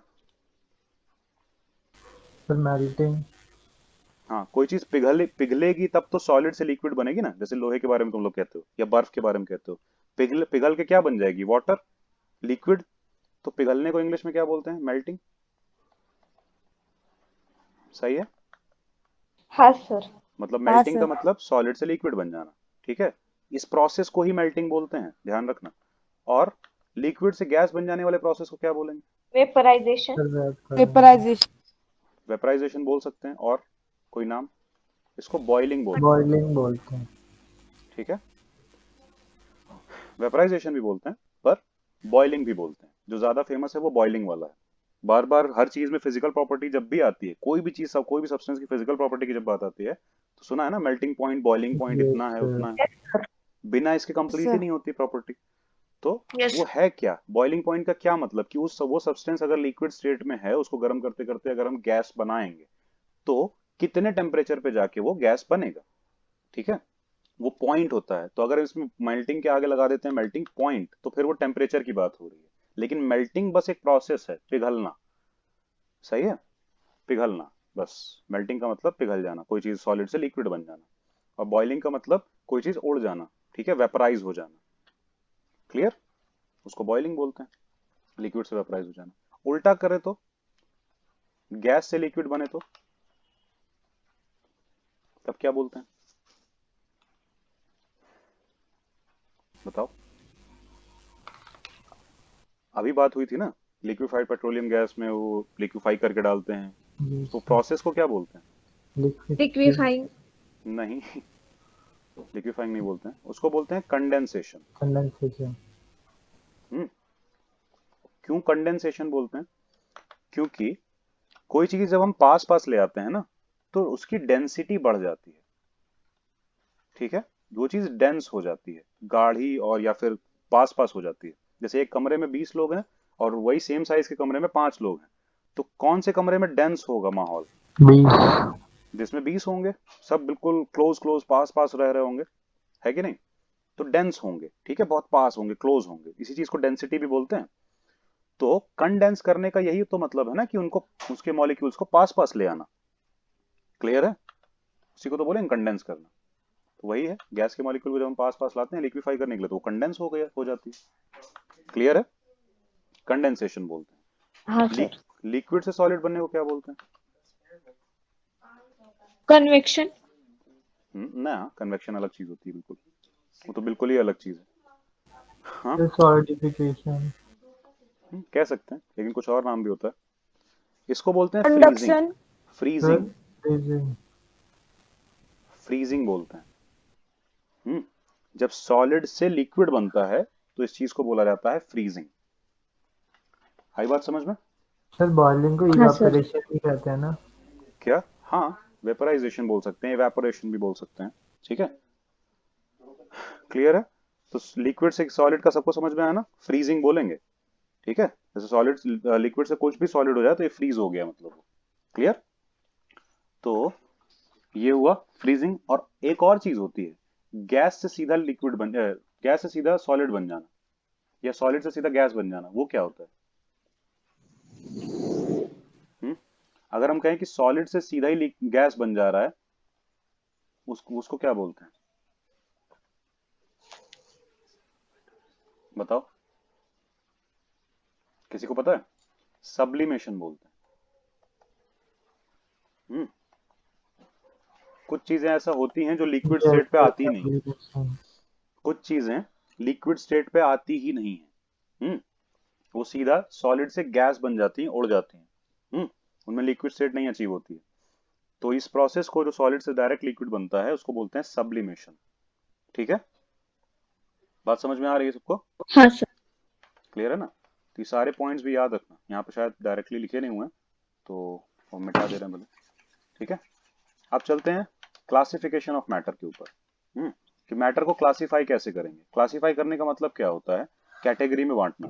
जैसे तुम लोगों की क्लास भी तो इसीलिए क्लासिफाई की गई है ना, क्योंकि कैटेगरी में बांटना पड़ेगा। 11th के बच्चे अलग पढ़ेंगे, 12th के अलग पढ़ेंगे, 11th में भी साइंस के अलग, कॉमर्स के अलग पढ़ेंगे, आर्ट्स के अलग पढ़ेंगे।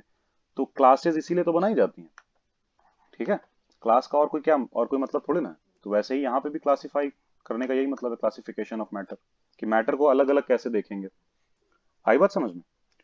तो जो सबसे ऊपर ऊपर का क्लासिफिकेशन है मैटर को देखने का, वो है मिक्सचर या प्योर सब्सटेंस। ठीक है, कि कोई चीज अगर कोई कुछ चीजों को मिक्स करके बनी है, ठीक है, वो भी मैटर है। लेकिन कोई चीज प्योर सब्सटेंस है, तो वो भी मैटर है। बात आ रही है समझ में? क्या कह रहे हैं? हाँ सर। जैसे तुमने पानी और दूध मिक्स कर दिया है, वाटर और मिल्क मिक्स कर दिया है, तो वो भी तो मैटर ही है ना। वो ऐसा थोड़ी ना है कि वो कुछ और बन गया है। ठीक है, कुछ भी और तुमने मिक्स कर दिया है तो वो भी मैटर ही है फिलहाल। ठीक है, और अगर नहीं किया है, प्योरली खाली वाटर है किसी कंटेनर में, तो वो प्योर सब्सटेंस के अंदर चला आएगा। आई बात समझ में? ऐसा कुछ है। और मिक्सचर का मतलब है कि कुछ चीजें मिक्स कर रखी हैं। ठीक है ना? कुछ नहीं, सिंपल सा डायरेक्ट मीनिंग है जो कि होता है मिक्सचर का मतलब। अब देखते हैं कि मिक्सचर में किस तरह के आते हैं। मिक्सचर का मतलब कॉम्पोजिशन होना चाहिए, दो चीजें 10 चीजें मिक्स होनी चाहिए। तो दो तरह के मिक्सचर होते हैं। ठीक है। एक होमोजीनस मिक्सचर होता है, कोई चीज को मिक्स करते हैं हम तो दो बातें हो सकती हैं, या तो वो ठीक से मिक्स हो जाएगा या ठीक से नहीं मिक्स होगा, जिसको आमतौर पे लैंग्वेज में बोलते हैं ठीक से मिक्स हो जाना, उसका मतलब है होमोजीनस मिक्सचर। ठीक है। जैसे कि दूध में अगर पानी मिला दें तो क्या वो अलग अलग दिखता है या अलग अलग नो किया जा सर। सकता है उसको? नहीं सर। तो वो किस तरह का मिक्सचर हुआ? होमोजीनस। ठीक है। होमो मतलब सेम, कि वो दोनों एक दूसरे से इतना मिक्स हो गए हैं कि तुम अब अलग अलग बता ही नहीं सकती हो कि क्या कहाँ है, और अलग अलग ना कर सकती हो उसको। हो गया क्लियर? और एक होता है हेट्रोजीनस मिक्सचर, मतलब कि जैसे कि पानी में रेत डाल देना, तो रेत मिक्स तो होने वाली है नहीं। ठीक है। सैंड, रेत डाल देंगे मिक्स नहीं होगा, या आयरन के टुकड़े डाल दो वो भी मिक्स नहीं होगा। लोहे के टुकड़े डाल दो पानी में, छोटे छोटे से ग्रेन्स, नहीं मिक्स होगा। तो लेकिन अभी भी है तो वो उसी कंटेनर के अंदर ना, तो मिक्सचर तो वो है लेकिन मिक्स हुआ नहीं है ठीक से। तो इस तरह के मिक्सचर को क्या बोलेंगे? हेट्रोजीनस या हेटेरोजीनस, क्योंकि हेटेरो का मतलब होता है डिफरेंट, अलग अलग।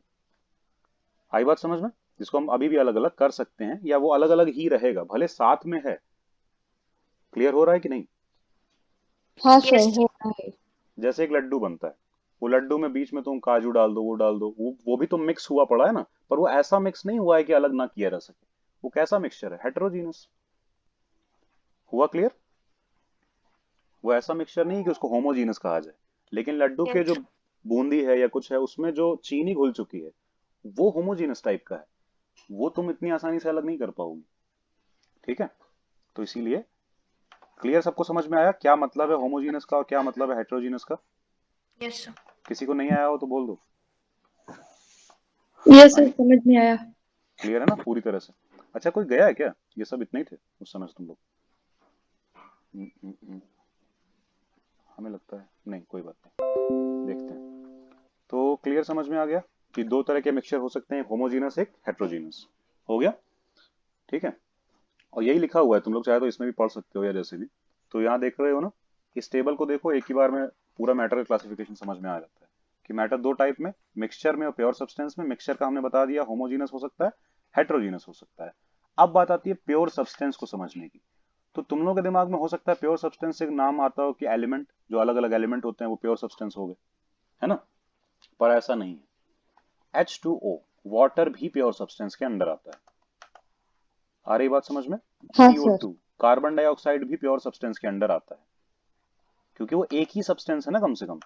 सब्सटेंस का मतलब एलिमेंट नहीं होता, पहली बात तो ये समझ लो। ठीक है। एलिमेंट समझोगे तो फिर कंफ्यूजन होगी, समझोगे कि ये तो दो हैं, H है, O है, उस तरह से नहीं है। क्लियर हो गया? तो प्योर सब्सटेंस दोनों तरह के हो सकते हैं, या तो प्योर एलिमेंट हो, पूरे के पूरे एलिमेंट ही हैं, एक ही एलिमेंट, जैसे कि डायमंड। डायमंड एग्जांपल है प्योर सब्सटेंस का।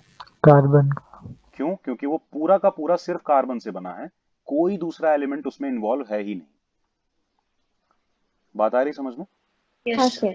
कुछ नहीं है उसमें, ना हाइड्रोजन है ना कुछ और है, कुछ भी नहीं है, वो सिर्फ कार्बन है। या आयरन का एक ब्लॉक, और वो भी रॉ आयरन, बिल्कुल ठीक है, कच्चा, बिल्कुल वैसा वाला आयरन, उसका अगर एक ब्लॉक है तुम लोगों के पास, एक क्यूब है, तो वो क्यूब बिल्कुल प्योर सब्सटेंस है, वो प्योर एलिमेंट वाला सब्सटेंस है। ठीक है। प्योर सब्सटेंस में वो एलिमेंट वाले में आता है, क्योंकि उसमें भी सिर्फ एफ ही होंगे सब के सब, कुछ और नहीं है, अगर नहीं मिक्स किया गया है तो। ठीक है। ऐसा नहीं किया नहीं जा सकता, पर प्योर सब्सटेंस की बात कर रहे हैं। और दूसरे तरह के प्योर सब्सटेंस में आएगा, जैसे अभी हमने एग्जांपल दिया वाटर टाइप का, H2O, CO2, है ना? ये सब भी प्योर सब्सटेंस का एग्जांपल है, कि कम से कम एक तो है, दो चीजों को मिक्स करके, तो मतलब दो एलिमेंट को मिक्स किया है, पर एक पर्टिकुलर कंपाउंड है ना, एक कंपाउंड है, दो कंपाउंड को मिक्स नहीं किया है हम लोगों ने। बात आई समझ में? बताओ। हाँ सर। Yes sir. किसी को डाउट तो नहीं है? ठीक है। नहीं। तो प्योर सब्सटेंस और में दो दो में इसी तरह डिफाइन किया जा सकता है, या तो एलिमेंट या कंपाउंड। एलिमेंट का मतलब बिल्कुल प्योर एलिमेंट, एक ही एलिमेंट, जैसे डायमंड होता है उसमें कार्बन ही कार्बन है। या फिर कंपाउंड, कोई एक दो तीन या कितने भी एलिमेंट मिला के एक कंपाउंड बन रहा है। पर अगर कई कंपाउंड मिक्स हैं, जैसे कि अगर हम मिल्क की बात करें, तो मिल्क आ सकता है प्योर सब्सटेंस में, मतलब कंपाउंड में, या नहीं? नहीं सर। क्यों? एल एलिमेंट्स नहीं है मिल्क में। जब मिल्क में वाटर मिक्स होगा तो आएगा। सर कंपाउंड है मिल्क। क्या सर मिल्क मिल्क है कंपाउंड। कंपाउंड है, मतलब प्योर सब्सटेंस के अंडर में आ जाएगा वो, क्योंकि कंपाउंड के अंदर प्योर सब्सटेंस में ही तो ये दोनों चीजें आ यस रही हैं, एलिमेंट सर, और तो वो कंपाउंड। प्योर सब्सटेंस है। तो मिल्क एक कंपाउंड है। और कोई कुछ कहना चाहेगा? अभी नहीं सर। सिद्धि तुमने कहा था कुछ कि मिल्क हाँ क्या है? सर, मिल्क में जब वाटर मिक्स होगा तो वो कंपाउंड होगा। अभी कंपाउंड नहीं है। अच्छा, और पता और नहीं। लोग बताओ, और लोग बताओ। अनीता, साक्षी, नितिशा। सर मिल्क कंपाउंड ही होगा। मिल्क कंपाउंड है, ठीक है। और अनीता? सर कंपाउंड्स कैसे होगा, मुझे क्लियर नहीं हो रहा है। कंपाउंड का मतलब कोई भी एक कंपाउंड, जैसे वाटर है, जैसे कार्बन डाइऑक्साइड है, जैसे अल्कोहल है, CH3 तो CH3OH, ये सब कंपाउंड है, एक कंपाउंड। सर, हाँ, मिल्क में कौन कौन से एलिमेंट्स होते हैं? वो सस्पेंस है। पहले यही तो बताओ कि कंपाउंड है नहीं है, फिर हम बताएंगे। बहुत सारी चीजें होती हैं। सर नहीं हो सकता तब तो। हाँ क्या नहीं सर, हो नहीं हो सकता। तो दोनों है सकता? हाँ, मतलब। यही यही तो मैटर है, उसमें बहुत सारी चीजें हैं। उसमें ये वाटर भी है, ठीक है। उसमें लैक्टिक एसिड भी है। लैक्टिक एसिड खुद एक कंपाउंड है, तो ये दो कंपाउंड तो यही मिल गए हमें। अभी और भी उसमें बहुत सारी चीजें हैं, ठीक। उसमें ये कैल्शियम है, कौन से फॉर्म में वो भी पता नहीं, ठीक है। तो कितने सारे कंपाउंड मिक्स करके मिल्क बना हुआ है, तो मिल्क प्योर सब्सटेंस में नहीं आया ना, किस में ये आया? इम्प्योर सब्सटेंस में या मिक्सचर में आया, ठीक है। तो मिल्क प्योर सब्सटेंस में नहीं लाई करता है, मिल्क कैसा है? इम्प्योर, ठीक है। हेट्रोजीनियस मिक्सचर है ना सर मिल्क? हेट्रोजीनस नहीं है, होमोजीनस है। क्योंकि मिल्क से अलग अलग कैसे कर पा रही हो? लैक्टिक एसिड अलग, वो अलग नहीं होता ना जनरली। हाँ हेट्रोजीनस तो सर। नहीं है। हेट्रोजीनस तब होगा जब आसानी से अलग किया जा सके। जैसे कि अगर पानी और उसमें आयरन का वो मिला हुआ है, ग्रेन्स मिले हुए हैं, ठीक है, लोहे के, तो उसको छान लो, अलग हो जाएगा, सही है। लेकिन हाँ ये सर। ऐसे मिल्क में से अलग नहीं हो जाती है ना चीजें, ठीक है। अब मलाई अलग करने की बात मत करना। चलो, तो अगर हम कह रहे हैं मिल्क इम्प्योर है, और ये कोई देख ले अभी, जैसे कि चुनाव वगैरह के माहौल चलते रहते हैं, ठीक है, तो बवाल हो जाएगा कि मिल्क इम्प्योर है। दूध को इन्होंने वो कहा, गौ माता का वो क्या नाम है, एक बेइज्जती हो रही है, अलग ही हैं ये लोग, ठीक है। तो वैसा नहीं है, इम्प्योर का मतलब होता है मिक्स होना। यानी कि अगर तुम लोग लड्डू भी खा रहे हो तो वो लड्डू भी इम्प्योर है, तुम लोग मिक्सचर खा रहे हो वो भी इम्प्योर है, तुम लोग सब्जी खाते हो घर में वो भी इम्प्योर है। क्यों? क्योंकि उसमें तुम सब्जी, पानी, मसाले, पता नहीं क्या क्या मिलाते हो ना, तो प्योर नहीं रहा फिर वो। क्लियर? मिक्सचर है वो। तो मिक्सचर को ही इम्प्योर बोला जाता है। इम्प्योर का मतलब कोई खराब शब्द नहीं हुआ, समझ में आई बात? हाँ इम्प्योर सर। यस। मतलब जो प्योर नहीं है। तो मिल्क भी तो प्योर नहीं है, ठीक है। प्योर मिल्क बोलते रहते हैं। मिल्क भी अगर वैसे देखा जाए तो प्योर नहीं है, क्योंकि वो एक कंपाउंड नहीं है, वो कई कंपाउंड से का मिक्सचर है। और यही रीजन है कि डिफरेंट मिल्क डिफरेंट कंपाउंड्स का मिक्सचर हो सकता है। हुआ क्लियर? ये चक्कर है। तो एलिमेंट, कंपाउंड, सब्सटेंस, इन सब में मीनिंग समझ में आया ना, कैसे होगा, कैसे तय करेंगे, हाँ सर। हाँ सर। ठीक है। मिल्क और इन सब से तो थोड़ा क्लियर हुआ होगा, ठीक है।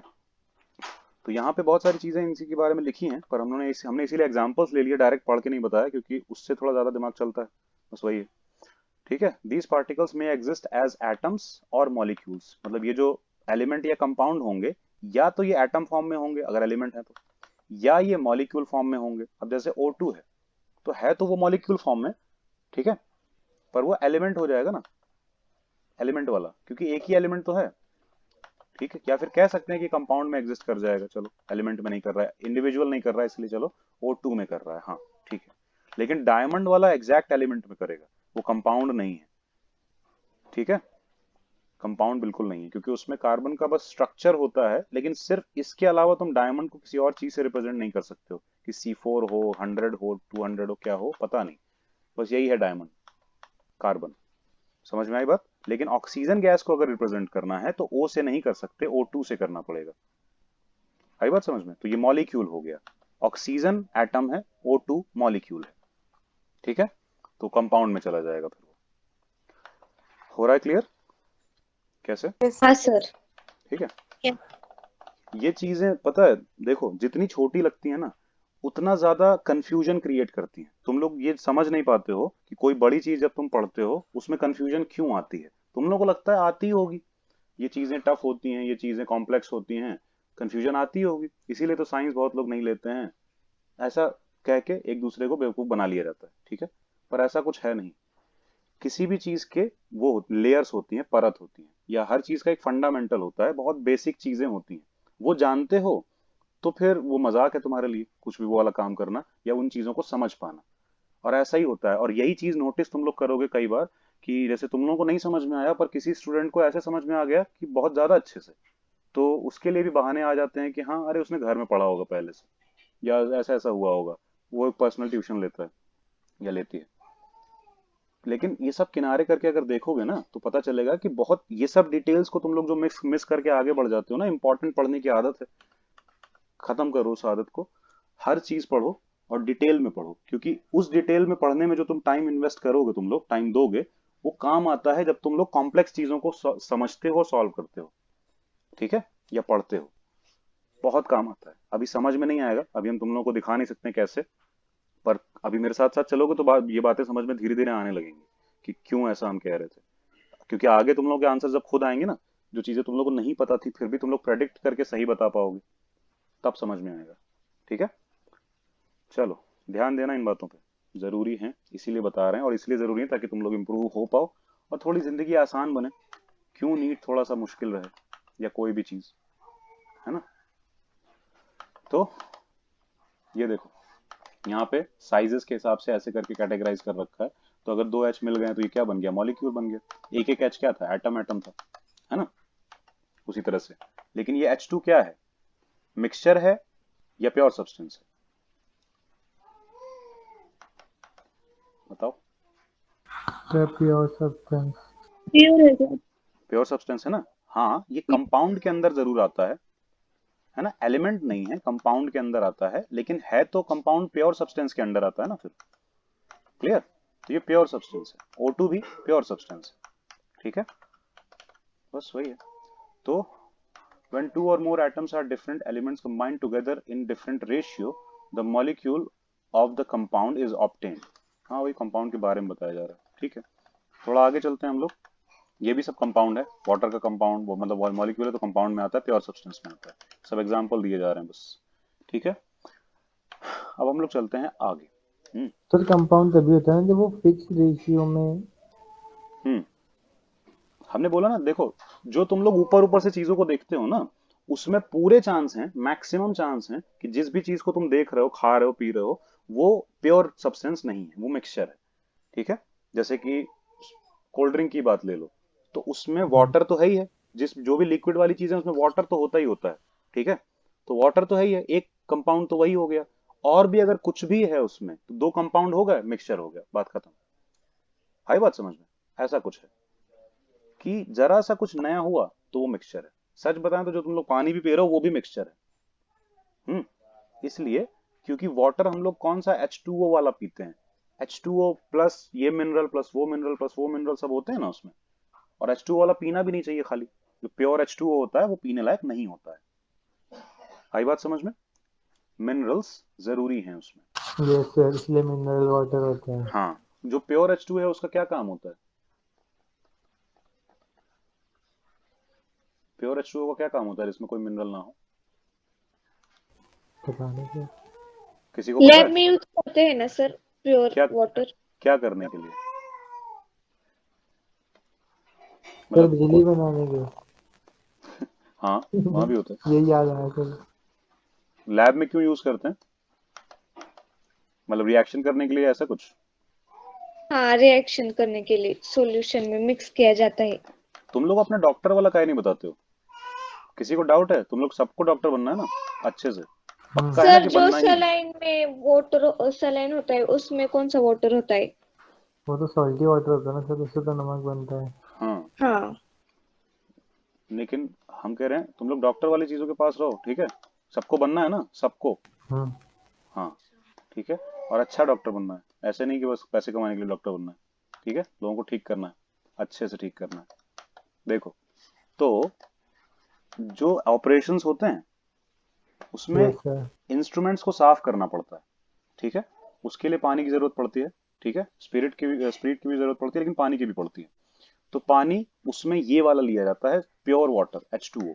उसका रीजन है, अगर मिनरल वाला ले लिया गया तो रस्टिंग हो सकती है, और वो रस्टिंग अगर ऑपरेशन में बॉडी के अंदर चली गई तो प्रॉब्लम हो सकती है, ठीक है, जंग। समझ रहे हो? हाँ सर। पानी से जंग कैसे लग जाती है, सोचा है कभी? पानी से जंग लग ही नहीं सकती कभी। अगर प्योर वाटर है तो प्योर वाटर से कभी जंग नहीं लग सकती है, ठीक है, उस तरह की। लेकिन उसमें मिनरल्स होते हैं जो जाके चिपक जाते हैं, जिनकी वजह से फिर आगे रस्ट होना शुरू हो जाता है। क्लियर है? ये चक्कर होता है हाँ बेसिकली। सर। तो वो जितने भी इंस्ट्रूमेंट्स होते हैं जो ऑपरेशन में यूज किए जाते हैं, उनको तुम्हारे शरीर में जाना है अंदर ऑपरेशन करने के लिए, तुम्हारे ब्लड तक पहुंचना है, तुम्हारे हार्ट तक पहुंचना है, तुम्हारे किडनी लिवर तक पहुंचना है, तो उसको बहुत साफ होना जरूरी होता है। समझ रहे हो? उसको जरा सा भी अगर उसमें रस्टिंग या जरा सा भी कुछ गड़बड़ है तो बॉडी की ऐसी तैसी हो जाने वाली है आगे। उस समय तो कुछ नहीं पता चलेगा, धीरे धीरे करके प्रॉब्लम आना शुरू हो जाएगी। इसीलिए वो वाला वाटर वहां यूज होता है। उसको क्या बोलते हैं? Distilled water. पता है? डिस्टिल। Yes sir. है ना? डिस्टिल्ड वाटर बोलते हैं। स्पेलिंग क्या सर होती है इसका एग्जैक्टली यूज पता नहीं। तो आज ही पता लगा है। ठीक है, तो properties of matter and there measurement, ये देखें थोड़ा सा कि मैटर की प्रॉपर्टी क्या होती है और उनको कैसे मेजर करते हैं। तो सबने सुना ही है, फिजिकल प्रॉपर्टी, केमिकल प्रॉपर्टी, मतलब कि सारी प्रॉपर्टी को दो में डिवाइड कर सकते हैं ना, फिजिकल और केमिकल। पर मतलब क्या होता है, कैसे तय होता है कि कोई प्रॉपर्टी को हम फिजिकल वाली कैटेगरी में डालेंगे या केमिकल वाले में? सर बताओ। फिजिकल में उसकी स्मेल, कलर हम्म। और डेंसिटी पता चलती है। एक तरह से ऊपर ऊपर की चीजें पता चलती हैं, हाँ। ठीक है, बहुत डीप कोई चीज पता नहीं चलती है। फिजिकल में कलर कैसा है, दिख मतलब स्मेल कैसी है, कितने पे मेल्ट हो जाएगा, कितने टेम्परेचर पे, कितने टेम्परेचर पे बॉईल होके मतलब वेपराइज हो जाएगा, ठीक है, डेंसिटी कितनी है, मास पर यूनिट वॉल्यूम मींस, ठीक है। तो ऊपर ऊपर की चीजें फिजिकल से पता चल जाती हैं। फिजिकल का मतलब ही होता है जो चीजें टच करने लायक हो, कांटेक्ट। समझ में आई बात? मैकेनिकल का भी यही मतलब होता है, ठीक है। तो फिजिकल प्रॉपर्टीज का मतलब ऊपर से जितनी भी चीजें, और स्मेल कैसे आती है? जब स्मेल आती है तो मतलब कुछ होता है, कुछ आता है तुम्हारे आसपास, या कुछ भी नहीं आता है? आता है। क्या? गैस, गैसियस पार्टिकल्स तुम्हारे नाक के पास आते हैं, जिसको तुम्हारी नाक सेंस करती है। क्योंकि यस अगर सर। कुछ भी नहीं आता तो सेंस होना पॉसिबल ही नहीं था, ठीक है। हम लोग तो सोचते हैं ना कि ये तो कुछ है ही नहीं, ये तो कोई चीज है ही नहीं, ठीक है। तो ऐसा है नहीं, वो भी कुछ है, मैटर है वो, लेकिन वो गैसियस फॉर्म में है वो मैटर उस टाइम पे, ठीक है। तो ओडोर का वही मीनिंग है, स्मेल, पता है सबको, यस सर। ठीक है। और कलर वगैरह देखने में कैसा है, क्या कलर है, क्या चीज है, मेल्टिंग पॉइंट और बॉइलिंग पॉइंट वगैरह वगैरह। केमिकल प्रॉपर्टी में फिर क्या आएगा? केमिकल प्रॉपर्टी का क्या मतलब है? सर कुछ कैसा है मैटर? हाँ, समझ भी नहीं आया, क्या कहा तुमने? वो बेसिक मैटर जो बेसिक है, एसिडिक है, उसकी रिएक्शन किसके साथ हो रही है? हम्म, यानी कि उसके केमिस्ट्री रिलेटेड जो प्रॉपर्टीज हैं जो ऊपर पर तुम लोग जानते हो, लेकिन अगर सही देखा जाए तो उसके बहुत एटम लेवल पे जाके या मॉलिक्यूल लेवल पे जाके जो हम लोग प्रॉपर्टीज देखते हैं ना, जिनके एटम और मॉलिक्यूल का रिलेशन है, जिनका मॉलिक्यूल वगैरह से रिलेशन है, ठीक है, वो प्रॉपर्टी इन्हीं से तय होती है, ठीक है। उससे फिर पता चलता है ये वाली प्रॉपर्टी, केमिकल प्रॉपर्टी उनको बोला जा सकता है, जिनको कौन तय कर रहे हैं? एटम और मॉलिक्यूल मिलकर तय कर रहे हैं, है ना। किस तरह का सब्सटेंस है उस कंपाउंड में, उससे तय होगा कि किसी की केमिकल प्रॉपर्टी कैसी है। आई बात समझ में? जैसे कि Yes. उसका कॉम्पोजिशन, यानी कि यही किस एटम से बना है, कौन कौन से एलिमेंट से, या किस तरह के उसमें मॉलिक्यूल इन्वॉल्व है किसी भी चीज में, सही है। कंबस्टिबिलिटी, मतलब कि जलाने से क्या होगा, कैसा उसका बिहेवियर होगा जलाने पे। आ रही बात समझ में? जैसे कि अलग अलग चीजों को जलाने से बिहेवियर अलग अलग दिखता है ना, प्लास्टिक जलाने से अलग दिखता है, वुड लकड़ी को जलाने से अलग दिखता है, पेपर जलाने से अलग दिखता है। तो हर चीज का अपना अपना वो है, कंबस्टिबिलिटी वही चीज है। तो कंबस्टिबिलिटी को केमिकल में क्यों डाला गया है? तो ऊपर ऊपर की चीज है, फिजिकल प्रॉपर्टी में आना चाहिए।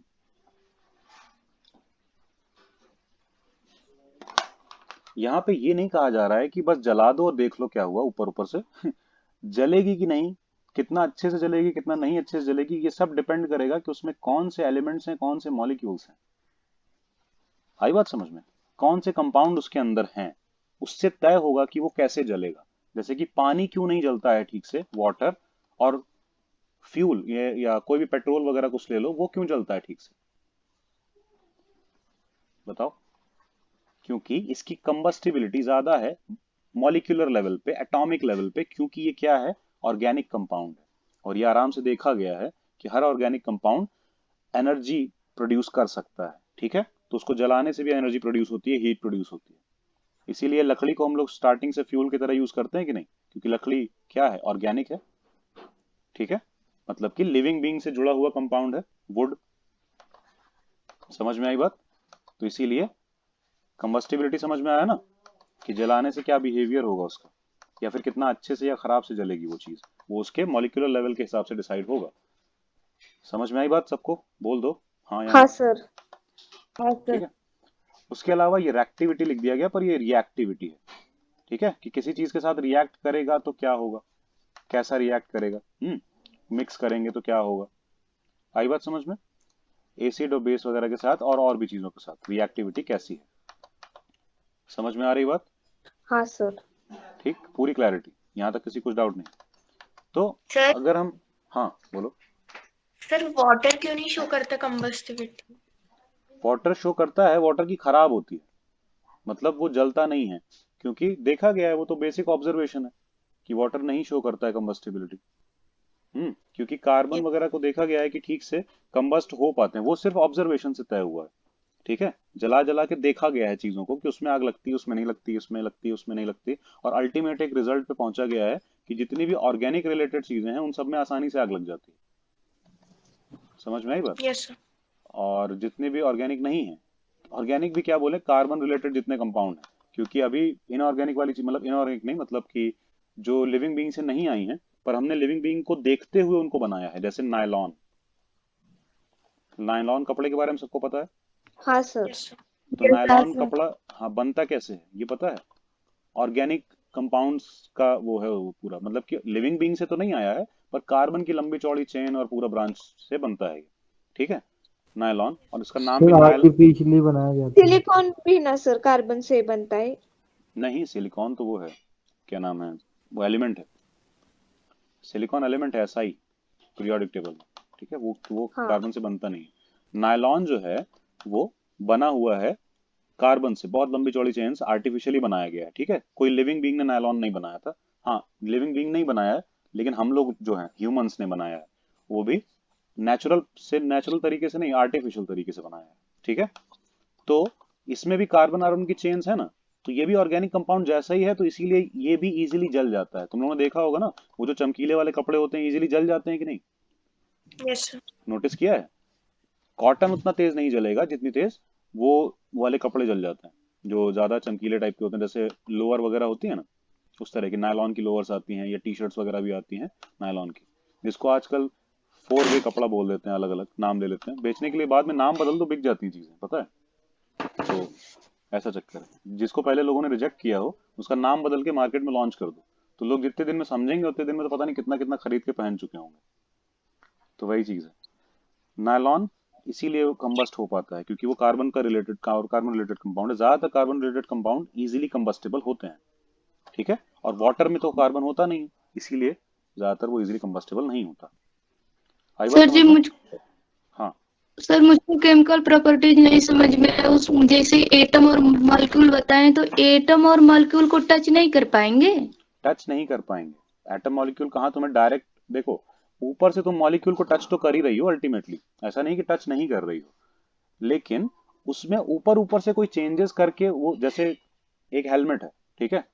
उसको तोड़ दोगी तो उसमें तुमने फिजिकल चेंज तुम ले आई हो उसके ऊपर, केमिकल चेंज नहीं ला पाई हो, मॉलिक्यूल चेंज नहीं हुआ। आई बात समझ में? मॉलिक्यूल चेंज नहीं हुआ, मॉलिक्यूल के बॉन्ड नहीं टूटे, ठीक है? एक मॉलिक्यूल दूसरे मॉलिक्यूल से अलग जरूर हो गया है, पर चेंज नहीं हुआ, H2O में से H अलग O अलग नहीं हुआ। Yes clear sir. हुआ है ना? वो उस लेवल पे चेंज नहीं आया, तो हम उस प्रॉपर्टी को क्या बोलेंगे? Chemical, sorry physical. फिजिकल ऊपर ऊपर से चेंज आया ना, तोड़ के अलग अलग तो तुमने कर दिया, 4 टुकड़े का एक पेपर है, पेपर को 4-10 टुकड़ों में फाड़ दो, तो तुमने उसको फिजिकली तो चेंज कर दिया, उसकी फॉर्म बदल दी, अलग अलग टुकड़ों में फाड़ दिया, लेकिन केमिकली कहाँ चेंज किया उसमें? हर पेपर अभी भी वही सेम कंपाउंड्स रखे हुए अपने पास, लेकिन अगर तुमने यस उसको जला दिया तो कुछ चीजें गैसेस बन के उड़ जाएंगी जो पेपर में थी, कार्बन वहीं पड़ा मिलेगा तुमको, ब्लैक ब्लैक काला काला सा, और भी कुछ चीजें वहीं पड़ी मिलेंगी। आई बात समझ में? तो केमिकल चेंज ले आए हम, कई सारे जो कंपाउंड मिक्स थे उनको अलग अलग कर दिया हमने ना किसी बेसिस पे, अगर उसमें वाटर कंटेंट था वो भी उड़ जाएगा। ठीक है? यस इंसान हाँ इंसान को सर। इंसान को ही जब जला देते हैं तो 70% तो सारा उड़ जाता है, अप्रॉक्स 70% पानी होता है ना, तो क्या जाता है वो? जाके बादल बन जाता है, जो कहीं जाके गिर जाता है, मतलब कहीं जाके बारिश हो जाती है। ठीक है? कहीं बारिश हो जाती है फिर जमीन में चला जाता है, ग्राउंड वाटर में। फिर तुम लोग निकाल के उसको पी लेते हो, तुम लोग उस इंसान को पी गए जो मर गया था इनडायरेक्टली। ये समझ में सर आई बात? केम मतलब चेंज होगा और फिजिकल में चेंज नहीं होगा। फिजिकल में ऊपर ऊपर का चेंज होगा, एटॉमिक ये लेवल पे या मॉलिक्यूलर लेवल पे कोई चेंज नहीं होगा। दो मॉलिक्यूल अलग करने को चेंज करना थोड़ी ना बोलेंगे, मॉलिक्यूल में चेंज ले आना है। ठीक है? उसको तोड़ के कुछ जोड़ देना है, कुछ कर देना है, केमिकल चेंज मतलब रिएक्टिव चेंज, इलेक्ट्रॉन के ट्रांसफर वगैरह से चेंज जो आया हो। आई बात समझ में? उस लेवल पे। ये तो ऊपर से कुछ भी तोड़ दो फाड़ दो, छोटे छोटे टुकड़ों में कर दो, उससे तुम केमिकल चेंज कहाँ ला पाओगे? फिजिकली चेंज तो आएगा। Yes sir. वही चीज है, जैसे कि एक लोहे का टुकड़ा है उसको पीस दो, बिल्कुल बहुत छोटे छोटे ग्रेन्स में बना दो, जरा जरा से, बड़ा सा टुकड़ा था उसको तुमने बिल्कुल पीस दिया, तो ये क्या किया? फिजिकली चेंज तो ले ला पाई। अभी भी वो आयरन है, ठीक से है। ठीक है? केमिकल चेंज नहीं आया, तो या कुछ तो करो, कम से कम सॉलिड से लिक्विड ही बना दो, तब भी केमिकल चेंज मान लिया जाएगा कम से कम। ठीक है? यस वही चीज। सबको बात समझ में आ रही है ना? क्लियर है सबको फिजिकल केमिकल चेंजेस और फिजिकल केमिकल यस प्रॉपर्टीज? ठीक। एक दो में कंफ्यूजन आएगी पर फिर समझ में आने लगेगा वो। अब बात आते हैं फिजिकल प्रॉपर्टीज पे। वही, कैन बी मेजर्ड और observe without changing the identity of the composition of the substance. जो कॉम्पोजिशन है, कॉम्पोजिशन किसको बोल रहे हैं? कि एक दवा होती है तो उसमें लिखा होगा ना तुम लोगों ने, मतलब लिखा होता है तो तुम लोगों ने देखा है, नाम के ऊपर जो बहुत पतला पतला सा लिखा होता है। ठीक है? जैसे पैरासीटामोल, हम्म, या फिर एजिथ्रोमाइसिन, लिखा देखा है ना, एजिथ्रोमाइसिन, ऐसे कुछ लिखा देखा है। तो इसका क्या मतलब होता है? और इसके साथ भी कई बार होता है and this and that, azithromycin and hydrochloride, पढ़ा है किसी ने? सर बहुत कुछ पढ़ा है। Yes sir. ठीक है? तो ये सब लिखा रहता है, हाइड्रोक्लोराइड, ये वो, सेट्रिजिन, हाइड्रोक्लोराइड, और भी पता नहीं क्या क्या सोडियम। चीजें। ठीक है? लिखा रहता है। तो ये क्या है? ये कॉम्पोजिशन ही तो है उस दवा का। अगर तुमने इसमें से हाइड्रोक्लोराइड अलग कर दिया तो तुमने कॉम्पोजिशन तोड़ दिया। वो सही है? दवा नहीं जैसे बनेगी फिर। जैसे जैसे मिल्क है, मिल्क में से तुमने वाटर हटा दिया H2O, तो तुमने कॉम्पोजिशन खराब कर दिया, ब्रेक कर दिया। तुमने उसमें से लैक्टिक एसिड हटा दिया तो भी कर दिया। तो वो तो केमिकल चेंज लाके कर पाओगी ना, ऊपर ऊपर से होगा क्या? उसकी आइडेंटिटी बदल जाएगी फिर मिल्क की, यही तो चक्कर है। ठीक है? यहाँ यही कहा जा रहा है, फिजिकल प्रॉपर्टी वो प्रॉपर्टीज होती हैं जिनको बिना आइडेंटिटी चेंज किया जा सके। लिखा है ना, observe without changing the identity or the composition of the substance.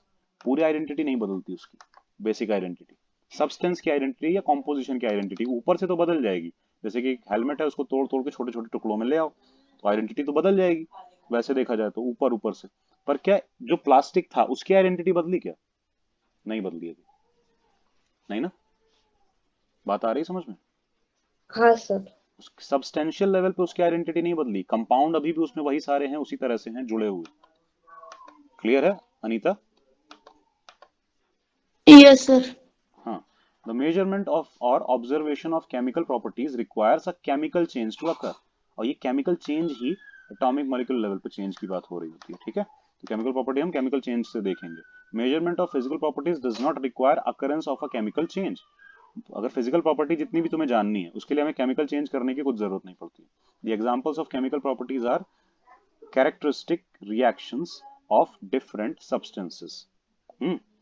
Chemical जो प्रॉपर्टीज होती हैं उनमें हम कैरेक्टरिस्टिक रिएक्शन को देख सकते हैं, क्योंकि कंबस्टिबिलिटी भी क्या होती है? कोई चीज को जलाने का क्या मतलब हो रहा है? कि हम हीट दे के उसको आसपास की चीजों से रिएक्ट करवा रहे हैं अल्टीमेटली। क्योंकि देखो, हम लोग रिएक्शन का क्या मतलब समझते हैं कि एक बीकर लो, उसमें ये डालो, उसमें दूसरी ये चीज डालो, तो रिएक्शन करवा रहे हैं।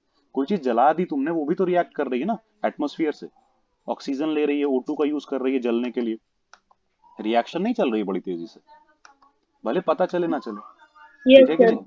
तो हम लोग आमतौर पे बड़ी सारी ऐसी चीजें करते हैं जिसमें हम लोग को नहीं पता।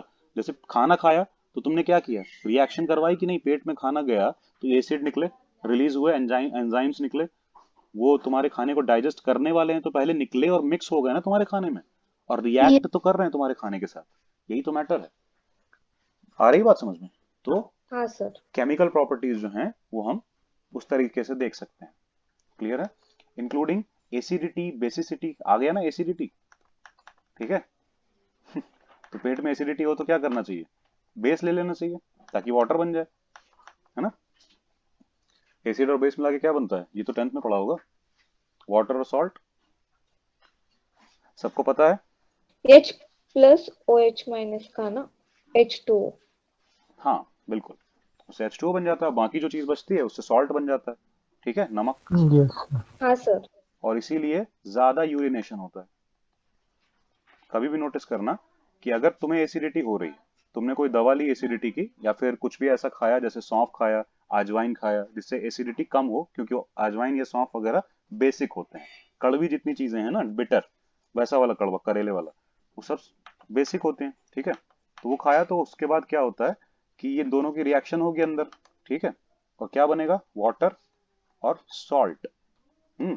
तो नोटिस करना यूरिनेशन ज्यादा होगा, ठीक है, वॉशरूम ज्यादा जाने की जरूरत पड़ेगी, क्योंकि उसी से ये एसिडिटी निकलेगी, मतलब एक तरह से देखा जाए तो, क्योंकि ये वाटर जो ज्यादा फॉर्म हो रहा है, एक्स्ट्रा फॉर्म हो रहा है, जो तुमने पिया भी नहीं, बस अंदर बना, तो कहाँ जाएगा, कितनी देर तक रुका रहेगा पेट में, प्रॉब्लम नहीं होगी।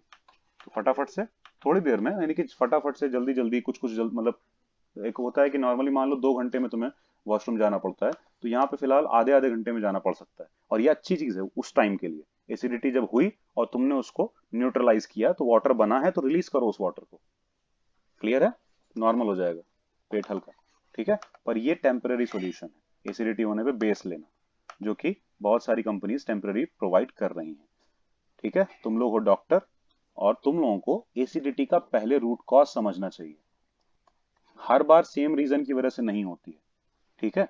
तो रूट कॉज समझो, डिफरेंट बैक्टीरिया का इम्बैलेंस हो जाता है, उसकी वजह से होने लगती है कई बार, कई बार कुछ और प्रॉब्लम होती है, कई बार कोई वायरसेस अंदर चले गए होते हैं, इस वजह से होती है। तो पहले समझ लो उस इस बार क्यों हुई है, उसके हिसाब से तय करो क्या करना है, उस चीज पे काम करोगे तो प्रॉब्लम जो है परमानेंट सॉल्व होगी, क्लियर। और ऐसे यस करोगे, खाली बेसिक तौर पे सॉल्व करते रहोगे तो खाते रहो दिन भर सौंफ और अजवाइन, काम नहीं चलेगा, पूरा नहीं हो पाएगा। वो जो आते हैं एंटा एसिड आते हैं ना, कि समोसा खाओ और हमारी ये वाली बोतल पियो, कोई दिक्कत नहीं है, वो बड़े अच्छे हैं। चलो, समझ में आया सबको फिजिकल केमिकल चेंजेस के बारे में, हाँ ठीक सर। है। तो etcetera chemist described, interpret and predict the behavior of substances on the basis of knowledge of their physical and chemical properties। हम्म कोई भी केमिस्ट, केमिस्ट का मतलब ये वाले केमिस्ट नहीं, जो थोड़ा ठीक वाले केमिस्ट होते हैं, जिनको हम केमिस्ट्री के साइंटिस्ट बोल रहे हैं, वो, इनकी बात नहीं कर रहे हैं जो मेडिकल स्टोर वालों की, ठीक है। केमिस्ट का मतलब साइंटिस्ट ऑफ, जो केमिस्ट्री पढ़ पढ़ के उन्होंने साइंस पूरी पढ़ी है, ठीक है। एक होता है कि फिजिक्स रिलेटेड ब्रांचेस में साइंस पढ़ी है ज्यादा करके, और एक होता है केमिस्ट्री रिलेटेड ब्रांचेस में, तो उन्होंने केमिस्ट्री वाला ज्यादा पढ़ा है, ठीक है, तो उनको केमिस्ट बोलेंगे। वो किसी चीज के बारे में कैसे बता पाते हैं, तो यही दोनों प्रॉपर्टी को देख के तो बता पाते हैं, और एक बार देख के नहीं, वो लंबे टाइम तक बहुत सारी चीजों की फिजिकल और केमिकल प्रॉपर्टीज को ऑब्जर्व कर रहे होते हैं, उनके ऊपर नजर रखते हैं, देखते रहते हैं कि ये यहाँ होता है तो क्या होता है, ये चीज वहां होगी तो क्या होगा, ये चीज वहां होगी तो क्या होगा। बात आ रही समझ में। तो इस चीज, ये चीज यहाँ पे कैसे रिएक्ट करती है, वहां कैसे रिएक्ट करती है, सब कुछ देखते हैं, है ना। कलर इसका ऐसा क्यों है, क्लियर है सबको। तो हर चीज का एक मीनिंग है, कलर ऐसा होने का, वैसा होने का मीनिंग है। कोई भी प्लांट में, कोई भी वेजिटेबल में, फ्रूट में जो डिफरेंट कलर्स तुमको दिखते हैं, उनके रीजन है, उनके केमिकल प्रॉपर्टीज में उनके रीजन छुपे हुए हैं। ऊपर से तो कलर दिखेगा, वो है फिजिकल प्रॉपर्टी, लेकिन वो कलर क्यों है, वो केमिकल प्रॉपर्टी पे बेस्ड है। सबको बात समझ में आ रही है। हाँ सर। जैसे कि कोई डायरेक्ट कैसे बता सकता है कि हरी पत्तेदार सब्जियों में आयरन होता है, क्योंकि पता है आयरन कंटेंट होने से जो सब्जियां हैं वो, मतलब कोई भी जो प्लांट होता है उसमें लीव्स बड़े बड़े होते हैं, थोड़े से पत्तेदार टाइप के होते हैं, जैसे पालक हुआ और ये सब चीजें हुई, ठीक है, बड़े होते हैं या बहुत सारे पत्ते होते हैं, और ग्रीन ज्यादा होता है उसमें, ग्रीन कलर, ठीक है, ठीक ठाक, लाइट ग्रीन नहीं, डार्क ग्रीन टाइप का होता है, तो पता चल जाता है। तो कैसे हमने कलर से पता लगा लिया, तो ये सब स्टडी से ही होता है कि बहुत सारी फिजिकल केमिकल प्रॉपर्टी पता है अलग अलग चीजों की, इसलिए पता चल गया। क्लियर है? Which are determined by careful measurement and experimentations. तो वही है, इसीलिए ये सब भी इंपॉर्टेंट है, फिजिकल केमिकल प्रॉपर्टी वगैरह। इसके बाद बात आती है मेजरमेंट ऑफ फिजिकल प्रॉपर्टीज, यानी कि हम फिजिकल प्रॉपर्टीज को कैसे मेजर करेंगे, और ये पूरा सिस्टम फिजिक्स वाला है। मतलब कि जो फिजिक्स में यूनिट्स एंड मेजरमेंट में हम लोग पढ़ते हैं ना, कि कोई चीज को कैसे मेजर, यानी कि कैसे नापा या तौला जाता है। जैसे कि मास को कैसे मेजर करते हैं, बताओ, मास को कैसे नापते केजी। तौलते हो? हाँ, नहीं, यूनिट नहीं पूछ रहे हैं, कैसे नापते हैं या तौलते हैं? वेट से। हाँ, वेट की हेल्प से, है ना। और वेट को कैसे नापते तौलते हैं, उसके लिए क्या यूज करते हैं? एक वेइंग मशीन यूज कर सकते हैं, एक तराजू यूज कर सकते हैं, तराजू को इंग्लिश में बोलते हैं बीम बैलेंस, ठीक है, तो एक बीम बैलेंस यूज कर सकते हैं, ठीक है कि नहीं, या एक वेइंग मशीन यूज कर सकते हैं, उसकी हेल्प से हम वेट पता करके फिर मास पता कर लेते हैं। वैसे हम वेट नहीं पता करते, वो मशीन पता करती है, फिर वो खुद ही मास में कन्वर्ट करके हमें दिखाती है चलो मास कि ही इतना मास, बताती है, हम उसको फिर भी वेट डायरेक्ट ही मास बोलते बताती है, हैं। हाँ। लेकिन वो वेट नहीं नहीं नहीं, वो वेट कैलकुलेट कर पाती है, वो मास कैलकुलेट, डायरेक्ट मास को वो मेजर नहीं कर सकती है, वो मास को कैलकुलेट करके हमें बताती है, तो ठीक वो है। बताते तो हमें मास ही है ना, फिर भी हम उसको वेट बोलते हैं। नहीं, वो अलग बात है, वो तो वेट बोलते हैं, हाँ वो मालूम है हमको, लेकिन क्योंकि वो मेजर वेट कर रही है और फाइनली मास बता रही है, क्योंकि वो मास मेजर कर ही नहीं सकती है, हाँ क्योंकि सर, तुम, मास मेजर नहीं होगा। हाँ, मटेरियल तोड़ तोड़ के थोड़ी ना मास मेजर करेंगे, तुम उस पर खड़े हो जाते हो या कोई सामान भारी सा उस पर रख देते हो, तो उसको क्या फील होता है, mg, फिर फोर्स वेट, लगेगी। वेट फील होता है, ठीक है, mg यानी कि फोर्स ऑफ ग्रेविटी फील होता है, तो वो उसके हिसाब से फिर g को डिवाइड करके, mg में से g यानी कि 9.8 फिक्स है अर्थ पे, तो खाली उसको हटा के वो बता देता है। क्लियर है? मतलब ऐसे ही समझ लो कि 98 आ रहा है तो 10 दिखाना है, यस सर। ठीक है, वो मशीन में बस इतना ही फीडेड होता है, 98 आ रहा है तो 10 दिखाना है। क्लियर? 9.8 आ रहा है तो 1 दिखाना है, तो 1 डिवाइड बाय केजी, 9.8 कर 1 दीजिए। केजी, वो अपने आप आ जाता है। क्लियर? तो मास मेजर हो जाता है। लेंथ कैसे मेजर करते हैं? लेंथ को कैसे लेकिन मेजर किया आपसे जाता करते थे स्केल वगैरह से। है? स्केल से करते हैं ना, है ना, स्केल से करते हैं मेजर, उसके लिए फिर यूनिट्स और उसके सारे वो बने हुए हैं, मीटर में कर सकते हैं, इंचेस में कर सकते हैं, वगैरह वगैरह। तो फिजिकल जितनी भी चीजें हैं उनको मेजर करने के लिए वही फिजिक्स वाले सारे हैं जो यूनिट्स एंड मेजरमेंट में हम लोग पढ़ते हैं ना। पहली बात तो क्या क्या मेजर करना पड़ सकता है, तो करना तो बहुत कुछ, पावर भी मेजर कर सकते हैं हम, ठीक है, लेकिन अल्टीमेटली जो बिल्कुल बेसिक क्वांटिटीज हैं वो ये 7 हैं, कि यही वाली सारी चीजें हम लोग मेजर या कैलकुलेट कर रहे होते हैं। ये सारी चीजें मेजर कर रहे होते हैं, इनकी हेल्प से कुछ और कैलकुलेट कर रहे होते हैं ज्यादातर केस में, ठीक है। तो लेंथ, ये सबको उसी में से पता है, यूनिट्स एंड मेजरमेंट में था ना ये, length, mass, time, electric current, thermodynamic temperature, amount of substance, ठीक है, और ल्यूमिनस इंटेंसिटी। 7 बेसिक क्वांटिटीज होती हैं, फंडामेंटल क्वांटिटीज, यही है।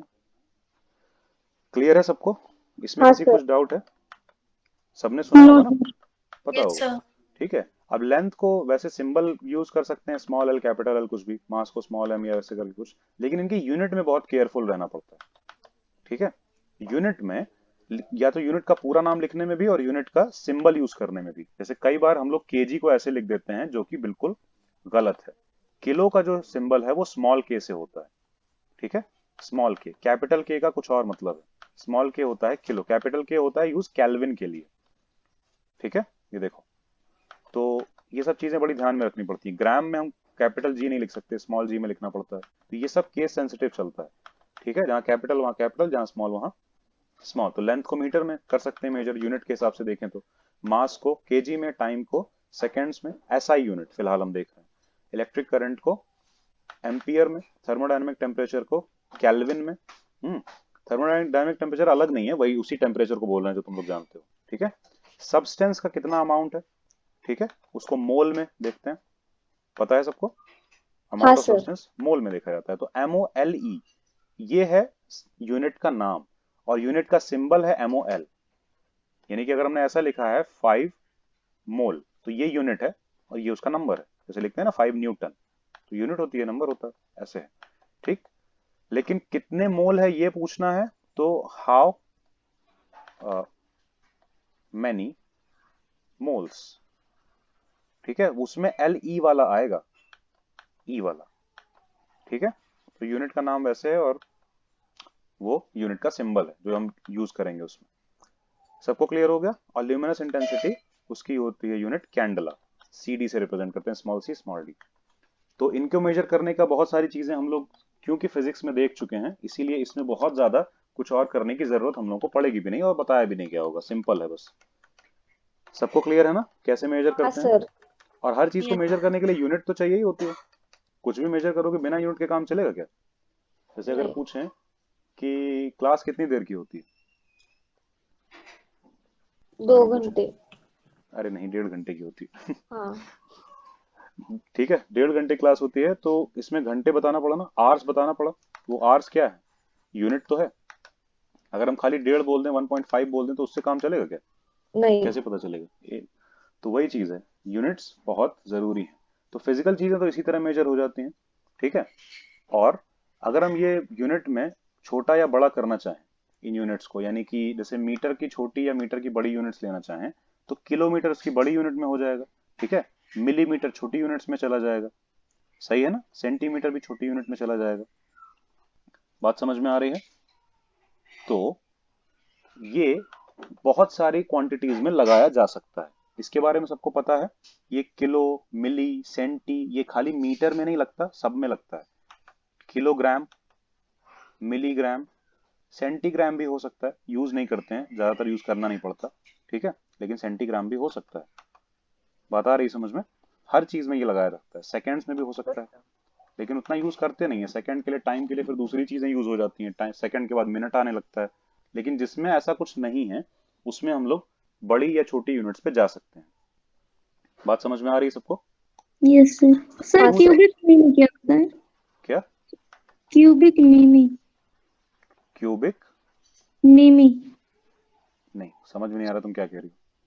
सर क्यूबिक मीमी जैसे लिखा रहता है 2.5 लाख प्रति क्यूबिक मीमी होते हैं। अच्छा, cubic millimetre. May be. Mimi बस लिखा है। हाँ हाँ, मी मिलीमीटर, क्या यस। मी मिलीमीटर, ठीक है। हिंदी में यस। लिखा होता है क्यूबिक मिलीमीटर, का मतलब मिलीमीटर क्यूब हुआ और कुछ थोड़ी ना है। मिलीमीटर का क्यूब मतलब यस सर। वॉल्यूम दिया हुआ है, वॉल्यूम दिया हुआ है। अच्छा, वॉल्यूम की यूनिट क्या होती है? Length into length into length into length करते हैं तो क्या आता एल है? Cube. Metre cube. Metre cube. Metre cube आती है ना। तो चाहे मीटर में लो लेंथ को, चाहे मिलीमीटर में ली होगी तुमने तीनों लेंथ, तो किस में आएगी? मिलीमीटर क्यूब में आएगी। हमको लगा कि मीमी लिखा है तो दूसरा कुछ होगा। नहीं नहीं, वो मिलीमीटर है और कुछ नहीं है। जैसे आधों को तो बाइक के बारे में नहीं पता होगा कि जो सीसी होता है वो क्या होता है। 150 सीसी, 125 सीसी, ये होता क्या है सीसी? ये होता है सर क्यूब। कैपेसिटी। बिल्कुल नहीं, ये क्यूबिक क्यूबिक सेंटीमीटर होता है। सेंटीमीटर। हाँ, क्यूबिक सेंटीमीटर होता है, ठीक है। यानी कि ये, और ये क्यूबिक सेंटीमीटर क्यों दिया हुआ है? क्यूबिक सेंटीमीटर का मतलब सेंटीमीटर क्यूब, यही है बस। तो 150 सीसी का मतलब क्या हुआ? तो 150 सेंटीमीटर क्यूब यानी कि वॉल्यूम। और ये किसका वॉल्यूम दिया है? इंजन के पिस्टन का, ठीक है। इंजन में पिस्टन और सिलेंडर होता है ना, सिलेंडर का वॉल्यूम है ये, जिस सिलेंडर के अंदर पिस्टन आगे पीछे मूव करता है। बात आई समझ में? उसका वॉल्यूम, यस सर। ठीक है। तो उसके वॉल्यूम, और उसका वॉल्यूम जितना ज्यादा होता है, जितना उसमें अंदर वॉल्यूम ज्यादा होता है, स्पेस ज्यादा होता है, उतनी ज्यादा पावर जनरेट कर सकती है गाड़ी। इसीलिए हम इसको पावर का एक वो मान चुके हैं कि ज्यादा सीसी मतलब ज्यादा पावर। लेकिन एक्चुअली ज्यादा सीसी मतलब ज्यादा स्पेस, उस सिलेंडर में 3D स्पेस ज्यादा है, वॉल्यूम उस सिलेंडर का ज्यादा है, समझे? तो इसका मतलब कार का ज्यादा होता होगा, सही है ना? वैसा होता भी है, ठीक है। तो ये समझ में आया। पहली बात तो हमें ज्यादा बड़ी या छोटी यूनिट्स की जरूरत क्या है? वो जरूरत ये है कि अगर हम एक बैक्टीरिया की लेंथ जानना चाहते हैं तो कैसे पता चलेगी? तो मीटर में तो जानने में तो वो 10 टू द पावर पता नहीं कितने माइनस लग जाएगा। तो उससे बेटर है उससे किसी छोटी यूनिट में ही जान लें, सही बात है। और थोड़ा और दूसरा देखते हैं कि हम अपने सोलर सिस्टम का डायामीटर जानना चाहते हैं, कि बीच में सन है, सब कुछ घूम रहा है, और हम सोलर सिस्टम का डायमीटर जानना चाहते हैं कि कितना है। तो उसको भी मीटर में लेके क्या होगा, वो भी 10 की पावर पता नहीं कितना पॉजिटिव पावर्स में चला जाएगा, बहुत बड़ी लंबी चौड़ी पावर्स में। ठीक है, तो इसीलिए उसके लिए बड़ी यूनिट्स बनी है। फिर बात समझ में आ रही है ना? जैसे कि किसी एक शहर से दूसरे शहर की लंबाई कोई मीटर में क्यों बताएगा, किलोमीटर में बता देंगे ना। तो इसीलिए ये सब यूनिट्स ध्यान रखना जरूरी है। ध्यान रखना, इसको बहुत अच्छे से लिख के याद कर लो या जो भी है, और इनके सिंबल्स भी कि कब कौन सा यूज करते हैं, गीगा, मेगा, टेरा। ठीक है, बड़ी यूनिट्स के लिए, छोटी यूनिट्स के लिए जो उधर लिखे हैं वो सब, माइक्रो, नैनो, सबका नाम भी लिखा है और सब कुछ लिखा हुआ है। ठीक, यहां से हम लोग नेक्स्ट टाइम पे बात करेंगे कि मास, वेट, वॉल्यूम ये सब क्या है। ठीक है, मास और वेट कैसे केमिस्ट्री में हम सेम चीज बोल देते हैं, होती तो अलग अलग है। ठीक है, इन केमिस्ट्री में जब हम एटॉमिक मास और वेट की बात करते हैं तो क्योंकि वो कंपैरिजन में आता है इसलिए वो लगभग सेम हो जाता है। तो हम लोग यहाँ से ये सारी बातें करेंगे। ठीक है, एक तरह से यही मास एंड वेट से फिर से पढ़ेंगे। समझ में आ गया सबको? किसी का कुछ डाउट है, पूछना है जो भी अभी बताया? बताओ। No hello. सर। सब, हमें लग रहा है लेट हो गया तो सब सो हो गए हैं क्या? नहीं सर। ठीक है, कोई बात नहीं, लेट हो जाता है कभी कभी। ठीक है, चलो फिर क्लास खत्म करते हैं।